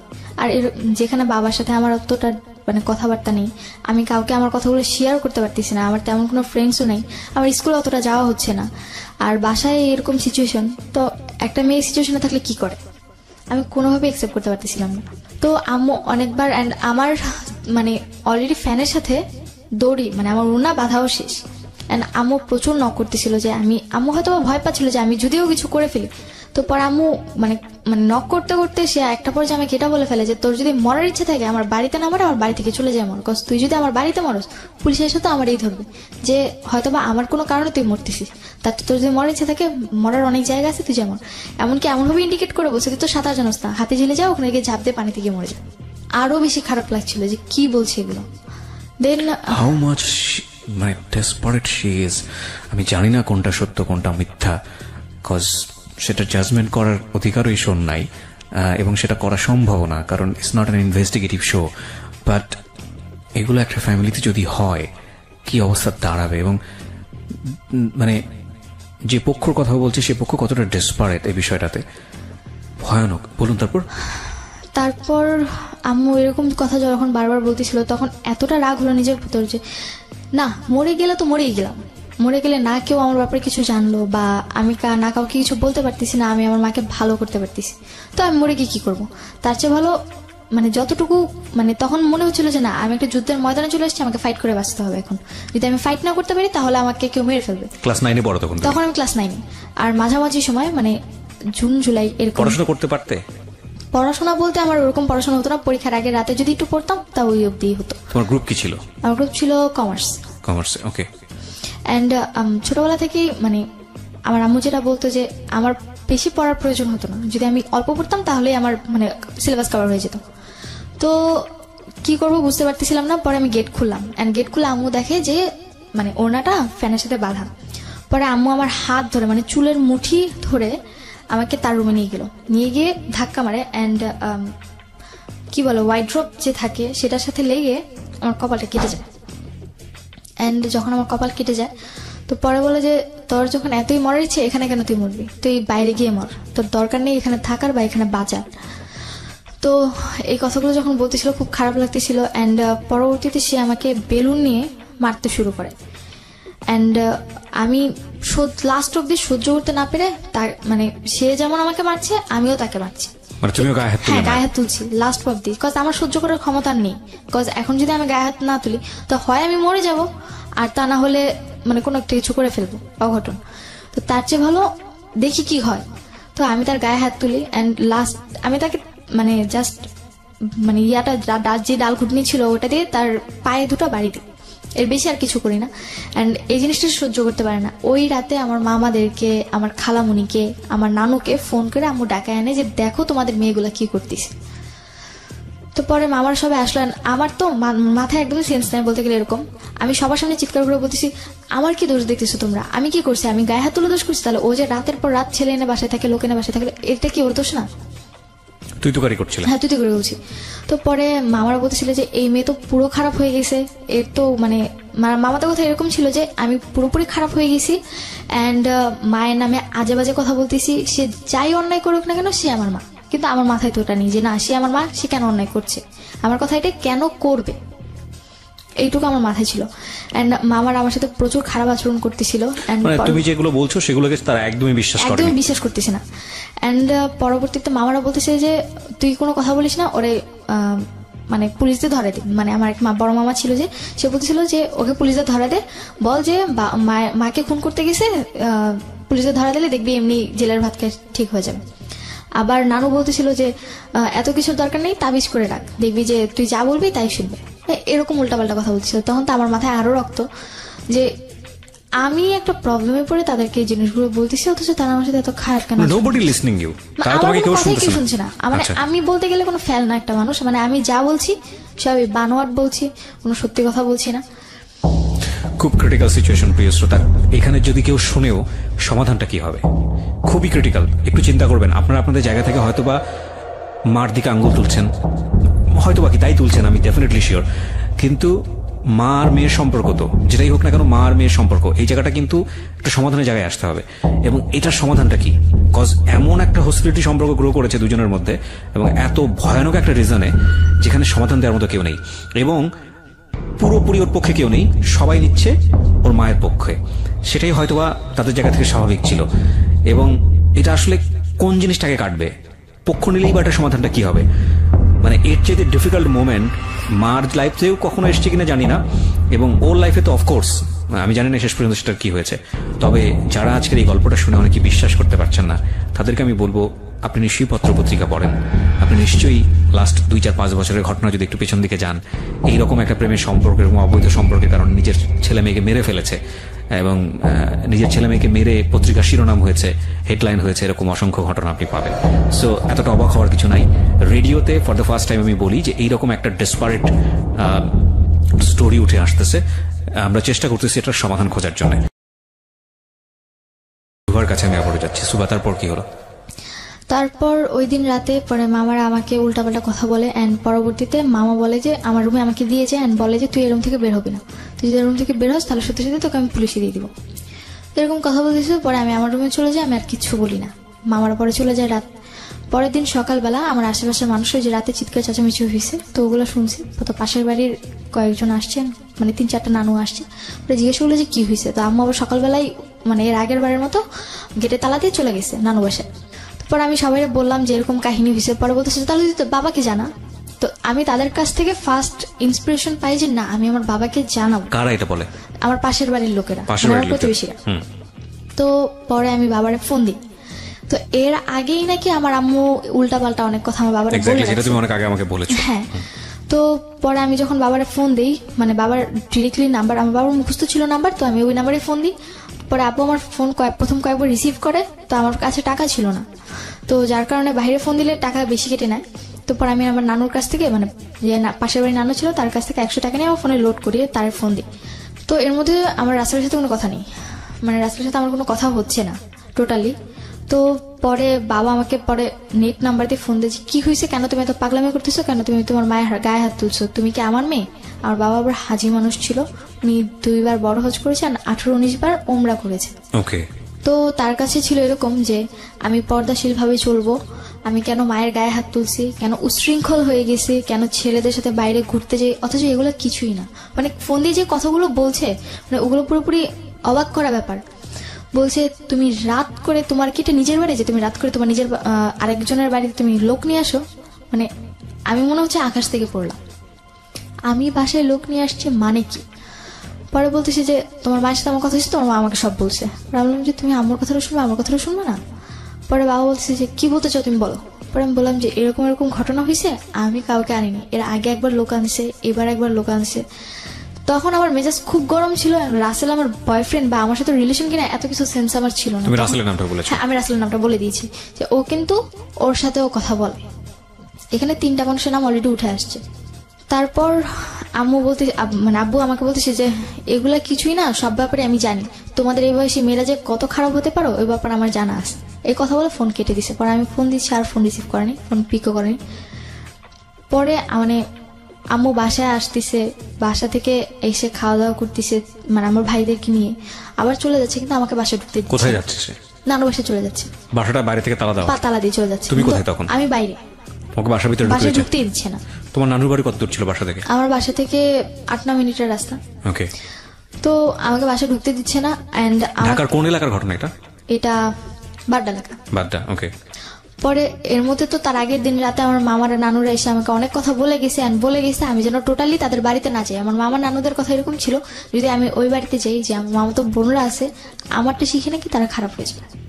অ্যান্ড জিনিসগুলো মানে নিজের মধ্যে খুবই খারাপ ভাবে একটা মানে প্রেশার পড়ে যে কি মানে এতটা ডিসপারেট হয়ে গেছিলাম যে আমি সিরিয়াসলি জানতাম না যে কি করব। তখন মেবি বিকালবেলা রাসেল আমাকে ফোন দেয় যে কি হয়েছে, তুমি আবার বাসে কেন ঝামেলা করতেছো? আমি বলি কি আপনি তো বলছিলেন মানে এইভাবে ঝাড়িতে, আপনি তো বলছিলেন ওয়াদা করছিলেন আমার মা কোনোদিন খারাপ কিছু করবে না, এখন কেন এগুলো করতেছে? পরে সেও অবাক যে কি করছে। তখন আমি জানতে পারলাম যে না, আমার মায়ের প্রতি তার একটা উইকনেস আছে। সে বারবার জিজ্ঞেস করতেছিল কি হয়েছে, কেন হয়েছে, কিভাবে হয়েছে, কখন হয়েছে। মানে কিউরিওসিটিটা এমন বেশি ছিল যে আলটিমেটলি তো তার প্রতি কমিটেড ছিল। আমি যে বলতেছি আমারটা এতটা মানে ইম্পর্টেন্ট না, বা আমি যে একটা সিচুয়েশন আছে ওইটা ইম্পর্টেন্ট, শুধু মায়ের বিষয়গুলো জানতে চাচ্ছে। তো পরে আমি তারে বললাম সবটা। পরে সে বললো যে ঠিক আছে আমি আজকে আসতেছি, সে দেখতেছি কি হয়। তখন সে ওখান থেকে সিলেট থেকে রওনা দিয়ে দেয়। তো পরে মেবি তার সাথে আমার কথা হয়, আম্মু আবার তার কথা শুনতো, সে যাবো তো তাই শুনতো।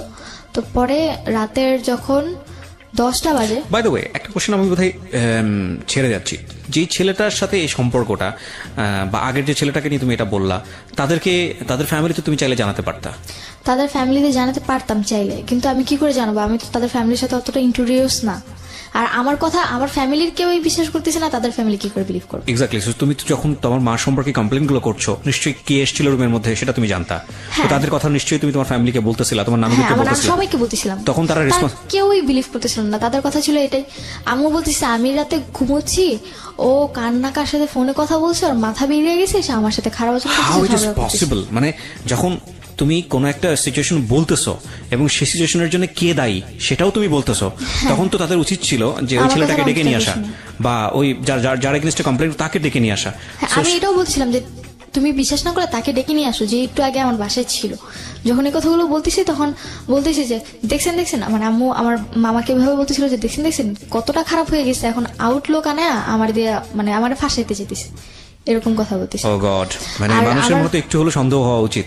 মানে এতটা ব্লাইন্ড সাপোর্ট কিভাবে আসে? মানে আই এম রিয়েলি কনফিউজ এই জায়গাটায়। ওকে, পরবর্তীতে আমি মামাদের মুখ থেকে এটা শুনতে পারলাম যে আমি নাকি রাতে লোক এনে থাকতাম এন্ড তাদেরকে বলতাম যে আমি যে তাদের সাথে থাকছি এটা না বলে বলবো, তাদেরকে বলে দিব যে তারা যেন আমার মায়ের সাথে এসে থাকছে, এটা যেন তারা সবাই বলে। তাদের মনে আমার মা বাবার মানে আমার মায়ের প্রতি এই বিলিফটা ছিল, তারা এই বিলিফটা করাইছে আমার। পরে রাতের 10টার দিকে আমি বাসায় ঢুকে সারাদিন আমার না খাওয়া, আমার সারাদিনও কোনো খাওয়া নেই, রাতে তো অলরেডি ঝামেলা হয়ে গেছে।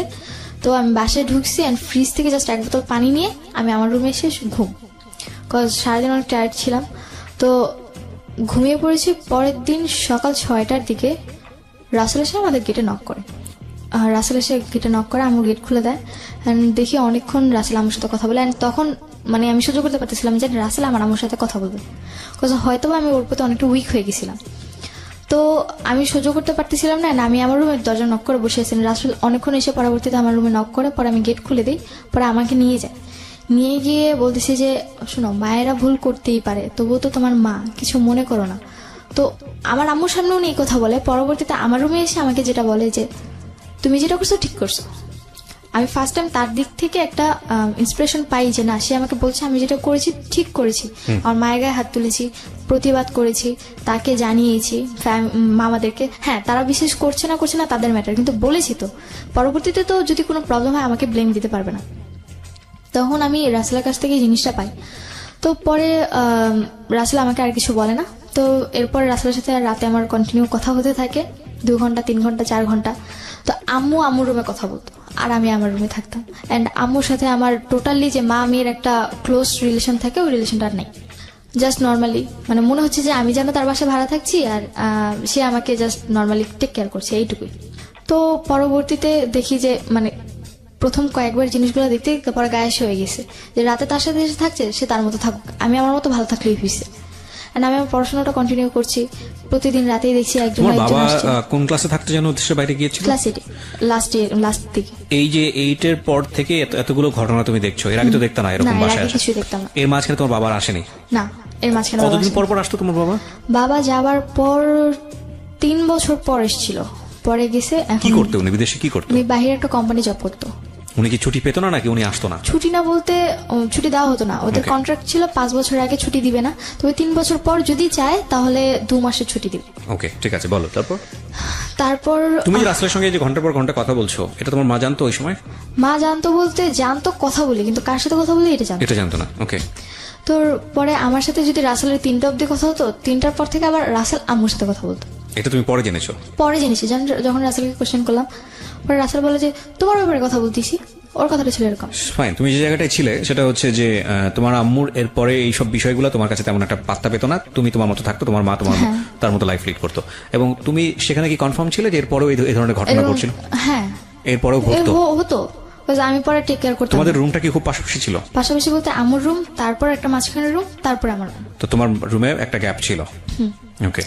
পরে দেখি যে রাসেল আমাকে ইন্সপিরেশন দিতে থাকে যে তুমি তোমার মায়ের ব্যাপারে প্রতি রাতে এসে থাকে, কেন কিছু বলছো না, তুমি এতদিন কেন আমার এতগুলো কথা বলো নাই, প্রতি রাতেই লোক এসে থাকে, তুমি আবার কোনো লোক ছিল? এই লোকটা কোনো বিশেষ লোক ছিল নাকি র্যান্ডমলি চেঞ্জ হতো? এটা চেঞ্জ আপ বলতে তুমি কয়জন লোকের সঙ্গে জানো? আমি প্রথম দেখেছি 2 জন, পরবর্তীতে আরো 2 জন দেখেছি। ওকে, ঠিক আছে, বলো। তো তারপর তোমাকে কি বলো? কন্টিনিউ 4 জন আসা যাওয়া করতো। পরবর্তীতে যখন আমি রাসেলের সাথে জিনিসটা প্রথমে শেয়ার করতে চাইনি, পরে ওর অনেক জোর জবরদস্তির কারণে পরে ওর সাথে যখন শেয়ার করলাম, পরে দেখলাম যে আমি যে ওর কাছে ব্যাপারগুলো শেয়ার করলাম সেই কথাগুলো ওকে আমার আমাকে বলে দিছে, এন্ড তখন তো আমার উপর আরো বেশি টর্চার। তোমার মা এসে কি বললো বিষয়টা নিয়ে? আমার মা এসে, আমি ঘুমিয়েছিলাম, এসে আমার হাত ধরে টেনে তুলছে।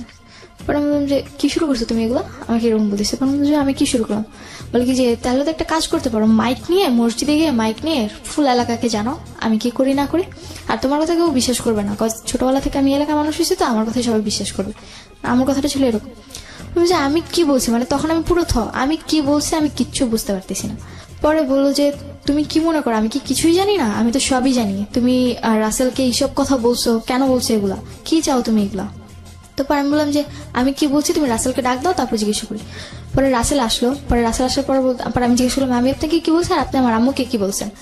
পরে বললো যে দেখো আমি তো ওরকম ইন্ডিকেট করে কিছু বলিনি তোমার আম্মুকে, জাস্ট এটুকুই বলছি যে কেন উনি এগুলা করে, এগুলো তোমার উপর খারাপ এফেক্ট পড়ে। মানে সে বুঝাচ্ছে যে সে আমার উপর অনেক টেক কেয়ারিং, সে আমার অনেক টেক কেয়ার করে, এই কারণে আম্মুকে বুঝাতে চাইছে, কিন্তু এই জিনিসটা তো আমার উপর ভালোভাবে ইফেক্ট পড়তেছে না।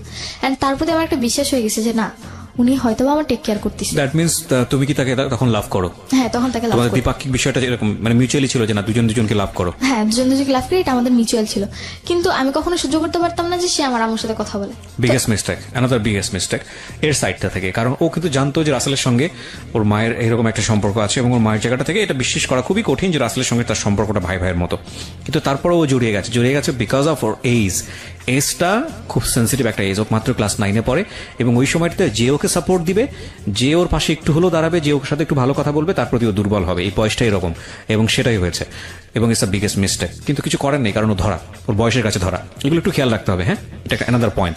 ওকে, বলেন। তারপর রাসেলের সাথে আমার ঘোরাফেরা এরকম চলতেছে। তো একদিন আম্মু জানতে পারে যে আমি রাসেলের সাথে বাইরে ঘুরতে গেছি, এন্ড বাসায় আসার পর আম্মু যখন জিজ্ঞেস করলো কোথায় গেছিলাম, পরে আমি বললাম যে বাইরে গেছিলাম, আমি মিথ্যে বলি আম্মুকে। পরে আম্মু বলে যে আমি তো জানি তুমি রাসেলের সাথে বাইরে গেছো। আমি অবাক হয়ে যাই, কি করে জানলাম। পরে রাসেল এসে আম্মুকে কোনোভাবে ম্যানেজ করে। তো রাসেলকে আম্মু এতটাই বিশ্বাস করতো যে রাসেল যদি বলতো যে না আমি আপনার মেয়েকে নিয়ে পালিয়ে গেছি, তারপরে যদি এসে বলতো যে না আমি ওকে জাস্ট নর্মালি দেখতে নিয়ে গেছি জায়গাটা, ওটাই বিশ্বাস করতো আমার আম্মু। তাই এতটা বিলিভ করতো। আর এর মধ্যে তো 4-5 জনের সাথে আমার অলরেডি রিলেশন চলতেছে, তাও রাতে। তুমি রাসেলের সাথে শেয়ার করতে? হ্যাঁ, এগুলো আমি রাসেলের সাথে, এরপর থেকে আমি আমার টোটালি সবকিছু ওর সাথে শেয়ার করতাম। তো রাসেল এগুলো জানার পরে কি বলতো? জানার পর ওর সাথে যদি আমার সাথে কথা হইতো, মানে আমার পরবর্তীতে আমাদের রিলেশনে যখন 6-7 মাস কেটে গেছে, তখন এরকম চলতে থাকে। পরবর্তীতে আমার জিনিসগুলো খুব মানে করার না, এটা খারাপ ভাবে যে তোমার সাথে আমার রিলেশন, আমার একটা গার্লফ্রেন্ড বয়ফ্রেন্ড নর্মালি যতটুকু কথা বলা দরকার তাদের নিজেদের ব্যাপারে, সেই জায়গায় কিনা আমরা 4-5 ঘন্টা শুধুমাত্র আমার মায়ের ব্যাপার নিয়েই কথা বলি। তখন তুমি জিনিসগুলো অ্যাভয়েড করার চেষ্টা করতে, যে আমি এগুলো অ্যাভয়েড করি, কিন্তু দেখতাম যে আমি যত অ্যাভয়েড করতেছি ও ততই বেশি আমার প্রতি আরো মানে রাগ দেখাচ্ছে, শুনতে চাচ্ছে, আমার সাথে কথা বলতো না, যে কেন তুমি তোমার মায়ের ব্যাপারে আমাকে বলছো। মানে বিষয়টা তোমাদের সম্পর্কটা এমন ছিল যে কাল রাতে বাসায় কি হয়েছে সেটা তোমার বয়ফ্রেন্ডের সাথে শেয়ার করা, এটাই মূল এজেন্ডা। হ্যাঁ, এটাই মূল এজেন্ডা। আমি এখানে একটা বিষয় একটু ইন্টারাপ্ট করি প্রিয় শ্রোতা। আজকে যে স্টোরিটা আমরা এখানে প্রচার করছি সেখানে ওর সামাজিকতার কথা চিন্তা করে, এবং এই ধরনের স্টোরিতে শুধু সামাজিকতা না, যাতে করে এটা একটা স্বাভাবিক পার্সপেক্টিভ থেকেও ওর নাম এখানে অন্য নাম ব্যবহার করা হয়েছে, ওর আসল নাম প্রকাশ করা হয়নি। ওর ভোকালটা যেটা আপনারা শুনতে পাচ্ছেন এটা রিয়েল ভোকাল না, এটা আমরা রেডিও এন্ড থেকে চেঞ্জ করে দিয়েছি। দিস ইজ রেকর্ডেড স্টোরি, আমরা রেডিও এন্ড থেকে এটা চেঞ্জ করেছি। এবং শুধু তাই না, ও যত নাম এখানে ব্যবহার করছি, যত পরিচয় এখানে এসছে, প্রত্যেকটা জিনিস হচ্ছে ফেক। শুধুমাত্র স্টোরিটা ও যেভাবে বলছে ওর জায়গা থেকে রিয়েল, এবং যাতে করে ওর সামাজিকতায় কোনো সমস্যা না হয় সেজন্যই এই নামগুলো বা ওর ভোকালটা সবকিছু চেঞ্জ করা হয়েছে, এবং যাতে করে ওর সামাজিকতায় কোনো সমস্যা না হয়। আমরা মূল ঘটনা থেকে কি শিক্ষা নিব সেটাই হচ্ছে বিষয়, সেজন্য মূল ঘটনার দিকে আপনারা ফোকাস করুন। ও কে, কোন এলাকা থেকে আসছে, কি, এটা ফাইন্ড আউট করবেন না, ঠিক আছে? ওকে, বলো তারপর। তো এর মধ্যে আবার জানতে পারি যে আম্মু আমার ব্যাপারে যে 4-5 জনের সাথে তার রিলেশন ছিল, সে তাদেরকে কন্টিনিউ আমার ব্যাপারে খারাপ কথা বলে যেত। শুধু তাই না, আমার নানু বাড়িতে গেলে আমার টপিক থাকতো খারাপ ব্যাপার। আমার বাবার সাথে তো প্রতি রাতে, মানে যদি মানে আল্লাহ 30 দিন যদি আমার বাবার সাথে তার কথা হতো, প্রতি রাতে আমার বাজে টপিক নিয়ে আব্বুর সাথে কথা হতো। এন্ড আস্তে আস্তে আব্বুর মনটা বেশি তুলেছে যেটাকে বলে। হ্যাঁ, তো তুলতে তুলতে এমন একটা পর্যায়ে চলে গেছে যে আমার সাথে বাবা টোটালি কথা বলতে চায় না। এন্ড আমি পুরোপুরি খারাপ হয়ে গেছি, মানে খারাপ কি তার চেয়েও খারাপ হয়ে গেছে আমার বাবার কাছে। এটা আমি তো তার কথা, আমি একটা হাজি মানুষ হয়ে কেন এরকম একটা খারাপ মেয়ে পেটে ধরছি, কেন জন্ম দিছি, তো এটা হচ্ছে মূল কথা। আমার মায়ের মানে বাবা মাকে এটা বলতো, অ্যান্ড মাঝে মধ্যে এটাও বলতো যে যে বান মেরে যে মানুষ মেরে ফেলে, আমার বাবা বলতো যে তোকে ওকে মেরে ফেল, তারপরে বাঁচা রেখে কি লাভ। তো তারপরে রাসেলের সাথে যখন আমাদের রিলেশনটা 8 মাসের কাছাকাছি চলে আসলো, এরপরে দেখলাম যে না, আমার সাথে যতটা ওর ওঠা বসা কথাবার্তা তার চেয়ে বেশি আমার সাথে ঘনিষ্ঠতা। আমার বাসায় আসলে আমি আবার তখন কোচিং করতাম, তো আমি যেটুকু টাইম কোচিং এ থাকতাম ওইটুকু টাইম আমার বাসায় থাকতো। আমি আসার আগে চলে যেত, এটা আমি আমার ভাইয়ের কাছ থেকে শুনি। পরবর্তীতে আবার দেখলাম যে আমি যদি স্কুলে যাই, আমার স্কুল থাকতো মানে 7টা থেকে 7:30 থেকে পিটি শুরু হয়ে যেত, তা আমাকে 7টার মধ্যে উপস্থিত থাকতে হতো, 6:30 থেকে বাসা থেকে বেরিয়ে যেতাম। তখনও আমার বাসায় আসতো, আর আমার স্কুল ছুটি হতো 1:15-তে, আমার আস্তে আস্তে বাসা যেতে যেতে এরকম 1:45 বেজে যেত, তার আগেও চলে যেত বাসা থেকে। এই জিনিসগুলো আমার খুবই খারাপ লাগে। অ্যান্ড পরবর্তীতে রাসেলের ম্যাটার নিয়ে প্লাস বাদবাকি যে ম্যাটারগুলো ছিল ওগুলো নিয়ে আম্মুর সাথে আমার তর্ক লাগতে থাকে। তো পরবর্তীতে আম্মু বলে যে তাহলে তোর বাসায় খাওয়া দাওয়া বন্ধ, তুই বাসায় খাওয়া দাওয়া করবি না, জাস্ট তোরে থাকতে দিলাম দয়া করে আমার বাড়ি দেখে। আর কথায় কথায় আমাকে শুনতে হতো এটা তার বাড়ি, মানে বাড়িটা তো আসলে ওনার নামে ছিল। হ্যাঁ, ওনার নামে। আর কথা বলতে একটাই যে এটা তোর বাবার বাড়ি না, যে তুই তোর নিজের পছন্দ মতো চলবি আর তুই তোর কথাগুলো বলবি। আমি another important point প্রিয় শ্রোতা, যে এখানে বাবার শক্ত হওয়ার সুযোগ ছিল কিনা আদৌ? আচ্ছা, তোমার বাবার কি এতটুকু সামর্থ্য ছিল না সে নিজে একটা বাড়ি করে, বা তারপর তোমার মার উপর অর্থনৈতিকভাবে ডিপেন্ড ছিল? আমার বাবা বলতে গেলে গ্রামে বাবার প্রচুর সম্পত্তি জায়গা আছে, কিন্তু ঢাকার মেয়ে বাবা পছন্দ করে, সেই ক্ষেত্রে আমার মায়ের বাড়ি ছিল, এখানে বাবা মোটামুটি উইক ছিল আমার মায়ের প্রতি। ওকে, ঠিক আছে, বলো। তারপর জিনিসগুলো মানতে পারি না। তো একদিন রাসেল অসুস্থ থাকে, তো এর মধ্যে আমাদের রিলেশনটা এরকমই চলতে থাকে। ওর সাথে আমার প্রতিদিন ঝগড়া হতো, কেন আম্মুর সাথে কথা বলে, আর আম্মুর সাথে তো আমার প্রত্যেক দিন ঝগড়া হতে, আর কোনো না কোনো কারণে প্রতিদিন আমার 2-1টা থাপ্পড় খেতেই হবে। আর হ্যাঁ, আর গালাগালির তো কোনো লিমিটই ছিল না, খেতে বসতে গালি শুনতে হতো, ঘুমোতে গেলে গালি শুনতে হতো, মানে এত নিম্ন স্তরের গালিগুলো মানে চলে গেছিল যে তার কাছ থেকে শুনে শুনে মনে হচ্ছে যেন ওই জিনিসগুলো এখন আমি রিপিট করছি। আর মানে খারাপ, মানে খুব খারাপ সেন্সেশন, মানে নিজে সবসময় একটা জিনিস চিন্তা করতাম যে কেন এই ফ্যামিলিতেই বা জন্ম নিলাম, বা কেনই বা এগুলো আমি সহ্য করছি। তো তারপরে যখন আমি অতিরিক্ত উইক হয়ে পড়ি রাসেলের ওপর, তো আমি টোটালি ওর না করে যে তুমি আমার মায়ের সাথে টোটালি কোনো কন্ট্যাক্ট করতে পারবে না। এবার তোমার বোন হোক, মা হোক, বাপ হোক, চাচা হোক, যাই হোক না কেন, বা তোমার আত্মীয় রক্তের কেউ হোক, তুমি কারোর সাথে, আমি ছাড়া দুনিয়া সবার সাথে যোগাযোগ করে, একমাত্র আমার মা ছাড়া। আর আমার মায়ের প্রতি আমার এমন একটা ঘৃণা নিজের মধ্যে জন্মে গেল যে আমি দুনিয়ার একটা নিকৃষ্ট মানুষকে সহ্য করতে পারবো, কিন্তু তাকে করতে পারবো না। ওকে ওকে। তো মায়ের তো অলরেডি এরকম রিলেশন চলছে, তো এরপরে বাসায় আসাটা মানে 2-3 জনের বাসায় আসা বন্ধ হয়, কিন্তু আম্মু পরবর্তী থেকে তাদের বাসায় যাওয়া শুরু করে, বা বাইরে আউটসাইডে দেখা করা, মিট করা শুরু করে। এটা তুমি জানলা কিভাবে? এটা জানতে পেরেছি রাসেল একবার আম্মুকে ফলো করেছিল, তারপর জানতে পেরেছি রাসেল তোমাকে ইনফরমেশনটা দেয়। হ্যাঁ, রাসেল ইনফরমেশন দেয়। আর আম্মু যে কথা বলতো, পরবর্তীতে আরেকটা এখানে মাঝখানে একটা ঘটনা ঘটেছে, সেটা হচ্ছে যে একবার আম্মুর সাথে এরকম ঝগড়া হওয়ার কারণে তো আমি নাকি, বাবা আম্মুকে বলে যে যেহেতু তোর মেয়ে এতই খারাপ হয়ে গেছে, তাহলে তুই ওকে কেন আলাদা রুমে থাকতে দিচ্ছিস, তার মানে ও বাইরে থেকে লোক এনে রাতের পর রাত বাসায় থাকছে, তুই কেন এটা মেনে নিচ্ছিস, তাহলে ওকে রুম ছেড়ে দিতে বল, তুই তোর রুমে মাটিতে ফ্লোরে ওরে থাকতে দিবি, যদি থাকতে হয় থাকবে, আমি তো বাসা ছেড়ে চলে যাবে, কজ এটা তোর বাড়ি। তো আম্মু আব্বুর কথা শুনে আমাকে আমার রুম থেকে চলে আসতে বলে, তো আমি পরবর্তীতে আমার রুমটা ছেড়ে দিয়ে আমি আম্মুর রুমে ফ্লোরে বেড করে ঘুমোতাম। তো তখন তো রাতে আমার আবার মানে ক্লাস 6 থেকে রাত জাগার একটু স্বভাব ছিল, রাতে এফএম শুনতাম। তো আম্মু রাতে কি বলতো, কানে এফএম থাকলেও যদি আমি এফএম অফ করে দিই পাশে গিয়ে বলতে শুনতাম। তো আম্মু আবার মাঝে মধ্যে করতো কি, মানে অনেক নেগেটিভ আর ন্যারো মাইন্ডের কথা বলতো। তো আমি এগুলো শুনছি কিনা হয়তো অপোজিট সাইড থেকে তাকে জিজ্ঞেস করতে যে তোমার মেয়েগুলো শুনছি কিনা দেখো তুমি। তো তখন আবার আমাকে ডাক দিত যে সুভা তুমি কি আমার কথা শুনছো? তো যখন এরকম ডাক দিত তখন আমি না শোনার ভান করে বসে থাকতাম, তার মানে আমার কানে হেডফোন আছে, আমি তার কথা শুনছি। নেগেটিভ ন্যারো বলতে হাজব্যান্ড ওয়াইফের যেমন কথা।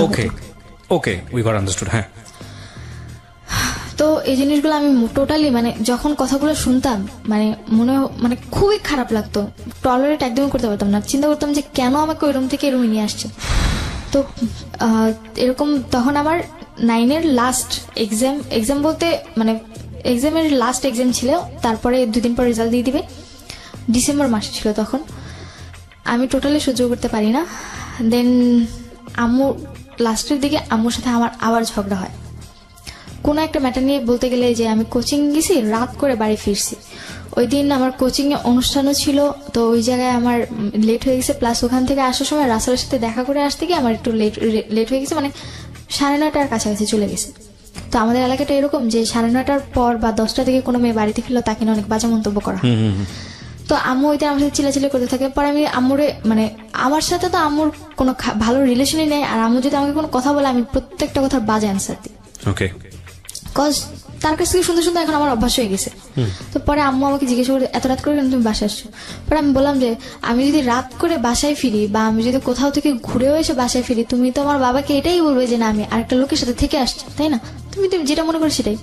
আমার অ্যান্সারটা ছিল এরকম। আর আমি রাত করে বাড়ি ফিরলে আম্মু প্রত্যেকটা দিন বাবাকে একটা কথা বলতো যে তোমার মেয়ের এমন একটা চাহিদা হয়ে গেছে, মানে এত খারাপ কথা বলতো যে ওরা এখন ঘরে রাখা দেয়, এমন কিছু কিছু কথা বলতো যে বা হাজব্যান্ড ওয়াইফ কথা বলতে পারে, কিন্তু যখন একটা মেয়ের টপিক নিয়ে কথা বলে মায়ের কিন্তু উচিত যে না মেয়ের টপিকটি একটু মানে নিজের মধ্যে রাখা, কিন্তু সে কোনোটা রাখতো না, আরো বেশি করে বলতো। তো পরে আমার আবার এরকম ছিল যে না তাকে যদি মানে আমি যদি রাত করেও বাড়ি ফিরতাম, তার জন্য যদি আমি অনেক খাবার নিয়ে আসতাম, সে আমাকে কিছুই বলতো না। তুমি কনভিন্স করার জন্য মাঝে মাঝে খাবার নিয়ে আসতে? হ্যাঁ, আমি বাইরে গেছি, হয়তো বা আসতে লেট হয়ে গেছে, তার জন্য যদি খাবার নিয়ে আসতাম সে আমাকে কখনোই। এই সময়টা তুমি কি করতে? এই সময়টা আমার হয়তো বা হাতে ঝিলে থাকা হতো, বা তখন আবার হ্যাঁ রাসেল আবার তখন একটা বিজনেসে যুক্ত ছিল, যার কারণে ওর বিজনেসের কারণে উত্তরা বা বিভিন্ন জায়গায় যেতে হতো, মানে ওই ওর মানে বিজনেসের ইয়াটা প্রচারটা করার জন্য। রাসেল কি ওই সময়টাতে তোমার মায়ের সঙ্গে কি কথাবার্তা বলতো? নর্মালি বাসায় আসতো খুব কম, আমার প্রেশার পড়ার পর একটু কম আসতো। তো এটা কি তোমার মা বুঝতে পারতো না? বুঝতে পারতো না বলতে ও হয়তো কোনোভাবে কনভার্স করতো, আমি কখনো ওকে এই ব্যাপারে জিজ্ঞেস করি না। আর ও যদি জিজ্ঞেস করতাম ও বলতো যে তোমার এত কিছু জানে কি লাভ, আমি তো ম্যানেজ করতেছি। Okay fine, he is playing double game actually. ও যখন তোমার সাথে বাইরে মিট করতো বা তুমি কার সাথে মিট করতেছো এটা তোমার মা জানতো? মিট করতেছি বলতে আমার ওর সাথে বেশিরভাগই মিট হতো হয় কোচিং ফাঁকি দিয়ে, আর তা না হলে স্কুল ফাঁকি দিয়ে। আচ্ছা, তো এটা কি তোমার মা জানতো যে তুমি কার সাথে টাইম পাস করতেছো, কোন ছেলের সঙ্গে? এটা জানতো না। আচ্ছা, তো তুমি বলছিলে রাত করে বাড়ি ফেরা, কটার দিকে ফিরতে সর্বোচ্চ রাত হলো? আমার সর্বোচ্চ 9:30টার অবধি কখনো যাই। 9:30? তোমার তখন বয়স ক্লাস 9-এ পড়ো তুমি? তখন আমি 15। মানে তুমি কোন ক্লাসে পড়ো তখন? 10-এর ফার্স্টে। ক্লাস 9:30 অনেক রাত। হ্যাঁ অনেক রাত। বলো। তো পরে যখন আম্মু আমার উপর চিৎকার চেঁচামেচি করতো, তো আমি বলতাম যে তুমি করলে দোষ না আমি করলে দোষ, মানে আমার কথাটা এরকম ছিল। রিপিট দ্য সেন্টেন্স, বলো। যে তুমি করলে দোষ না আমি করলে দোষ। So ultimate lesson of the story is here. এইখানেই হলো লেসন, এবং এটা আরো কত বড় দিকে যাবে সেটাই হচ্ছে দেখার বিষয়। এই লাইনটা একটু মাথায় রাখেন, কারণ একটা কথা আমরা সবসময় বলি, শিশুকে যে পরিবেশে বড় করছেন সে সেই রকমই হবে বা তার চেয়ে ভয়ানক হতে পারে। ওকে, হ্যাঁ। তো যখন আম্মুর সাথে এরকম তর্ক বিতর্ক যেত, তো তার সাথে আমার মানে এরকম কন্টিনিউ এরপর থেকে প্রতিদিনই প্রায় তার সাথে আমার মারামারি হতো, মানে সে আমাকে মারতো আমি তাকে মারতাম, তারপর সে আমাকে বকাবকি করতো। সো ন্যাস্টি না? এগুলো শুনলেও মানে যে এটা চিন্তাই করা যায় না, বাট চিন্তা করে দেখুন মানে কতটা ভয়াবহ হতে পারে একটা পারিবারিক সমস্যা। ওকে, তো এরকম ঘটনা ঘটতেই থাকে প্রতিদিন।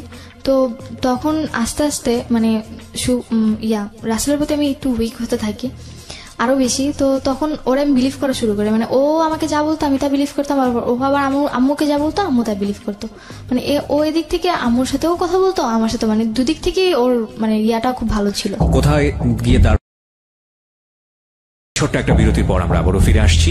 আজকের এই স্টোরিটি পারিবারিক একেবারে গোপনতম সমস্যা, সেটা একটা শিশুর বিকাশ, এবং একটা শিশুর, বিশেষ করে একটা মেয়ে শিশুর, আর আমি জানি না ওর ভাই দ্রুত একেবারেই ছোট ছিল, ওদের মানসিকতায় কোনো ধরনের কোনো প্রভাব পড়ছে কিনা, বাট এটা যদি কন্টিনিউয়াসলি চলতে থাকে তাহলে এটা কত ভয়াবহ রকমের একটা মানসিকভাবে বাধাগ্রস্ত করতে পারে তাদেরকে, ব্যক্তিত্ব বিকাশের জন্য কত ভয়ানক হতে পারে এটা একটু চিন্তা করে দেখুন। এবং সেই জায়গাটা থেকে আপনাদের নিজেদের সচেতন হওয়ার একটা প্রয়োজন আছে বলে আমরা মনে করি। এরকম একটা বিষয় নিয়ে আমাদের সমাজে, আমাদের মিডিয়াতে বা অন্য কোথাও খুব বেশি এত ব্রডলি ডিসকাস হয় না। আমরা এটা সামাজিকভাবে এটাকে ট্যাবু মনে করি, কিন্তু একটা মানুষের সুস্থভাবে বিকাশের জন্য আমরা আজকে যে ধরনের কন্টেন্ট এন্টারটেইনমেন্টের জায়গা থেকে পাচ্ছি, বা যেসব বিষয় নিয়ে আমরা কথা বলি, যেসব বিষয় আমরা এন্টারটেইনমেন্ট জায়গাটা থেকে নিয়ে আসি, সেসব বিষয়গুলো আমাদের কোনো না কোনোভাবে আমাদেরকে এন্টারটেইন করে। এবং আমরা মনে করি আমাদের এই ইনফরমেশন সহজলভ্যতার যুগে আমাদের এই ধরনের বিষয়গুলো নিয়ে এক ধরনের সাইকিয়াট্রিক ট্রিটমেন্ট হওয়া উচিত, এক ধরনের সচেতন হওয়া উচিত যে মারা সন্তানদেরকে কিভাবে বড় করবে, বা সন্তানরা মাদের সাথে কিভাবে আচরণ করবে, বা অভিভাবকের সাথে কিভাবে আচরণ করবে। প্রত্যেকেরই প্রাইভেসি লাইফ আছে, প্রত্যেকেরই আছে প্রিয় শ্রোতা, আমি ডেফিনেটলি শিওর প্রত্যেকেরই আছে, আমরা কেউই মহামানব নই।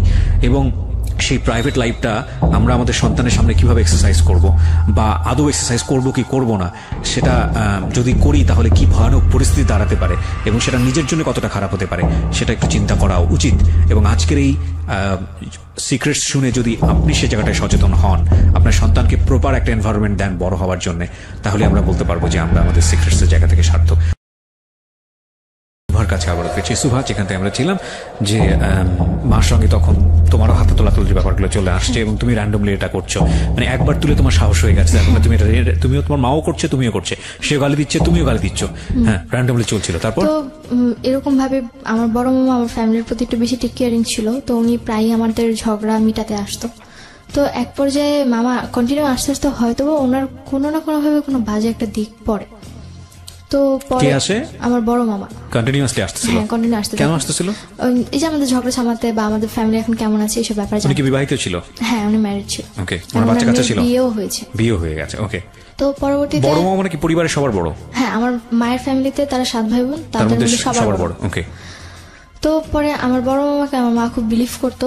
তো একদিন বড় মামা বলে যে, দেখ তোর ফ্যামিলিতে এত ঝামেলা, তার চেয়ে ভালো আমি আমার বাড়িতে নিয়ে যাই সুভাকে, ওকে কয়েকদিন আমার বাড়িতে রেখে পরে তোরা আমার বাসায় আবার দিয়ে যাবো।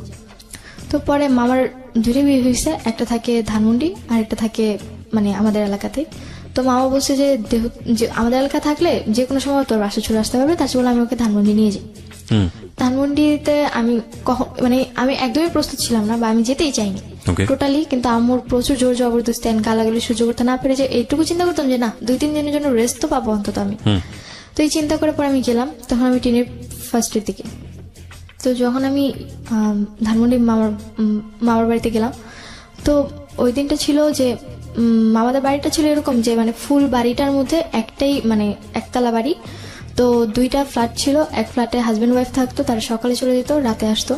আরেক ফ্ল্যাটে মামা আর তার ওয়াইফ থাকতো। আর আশেপাশে সামনে ছিল বড় একটা মাঠ, আর ডান পাশেও এরকম খোলামেলা ছিল, আর পিছনে ছিল মানে বাগান টাইপের।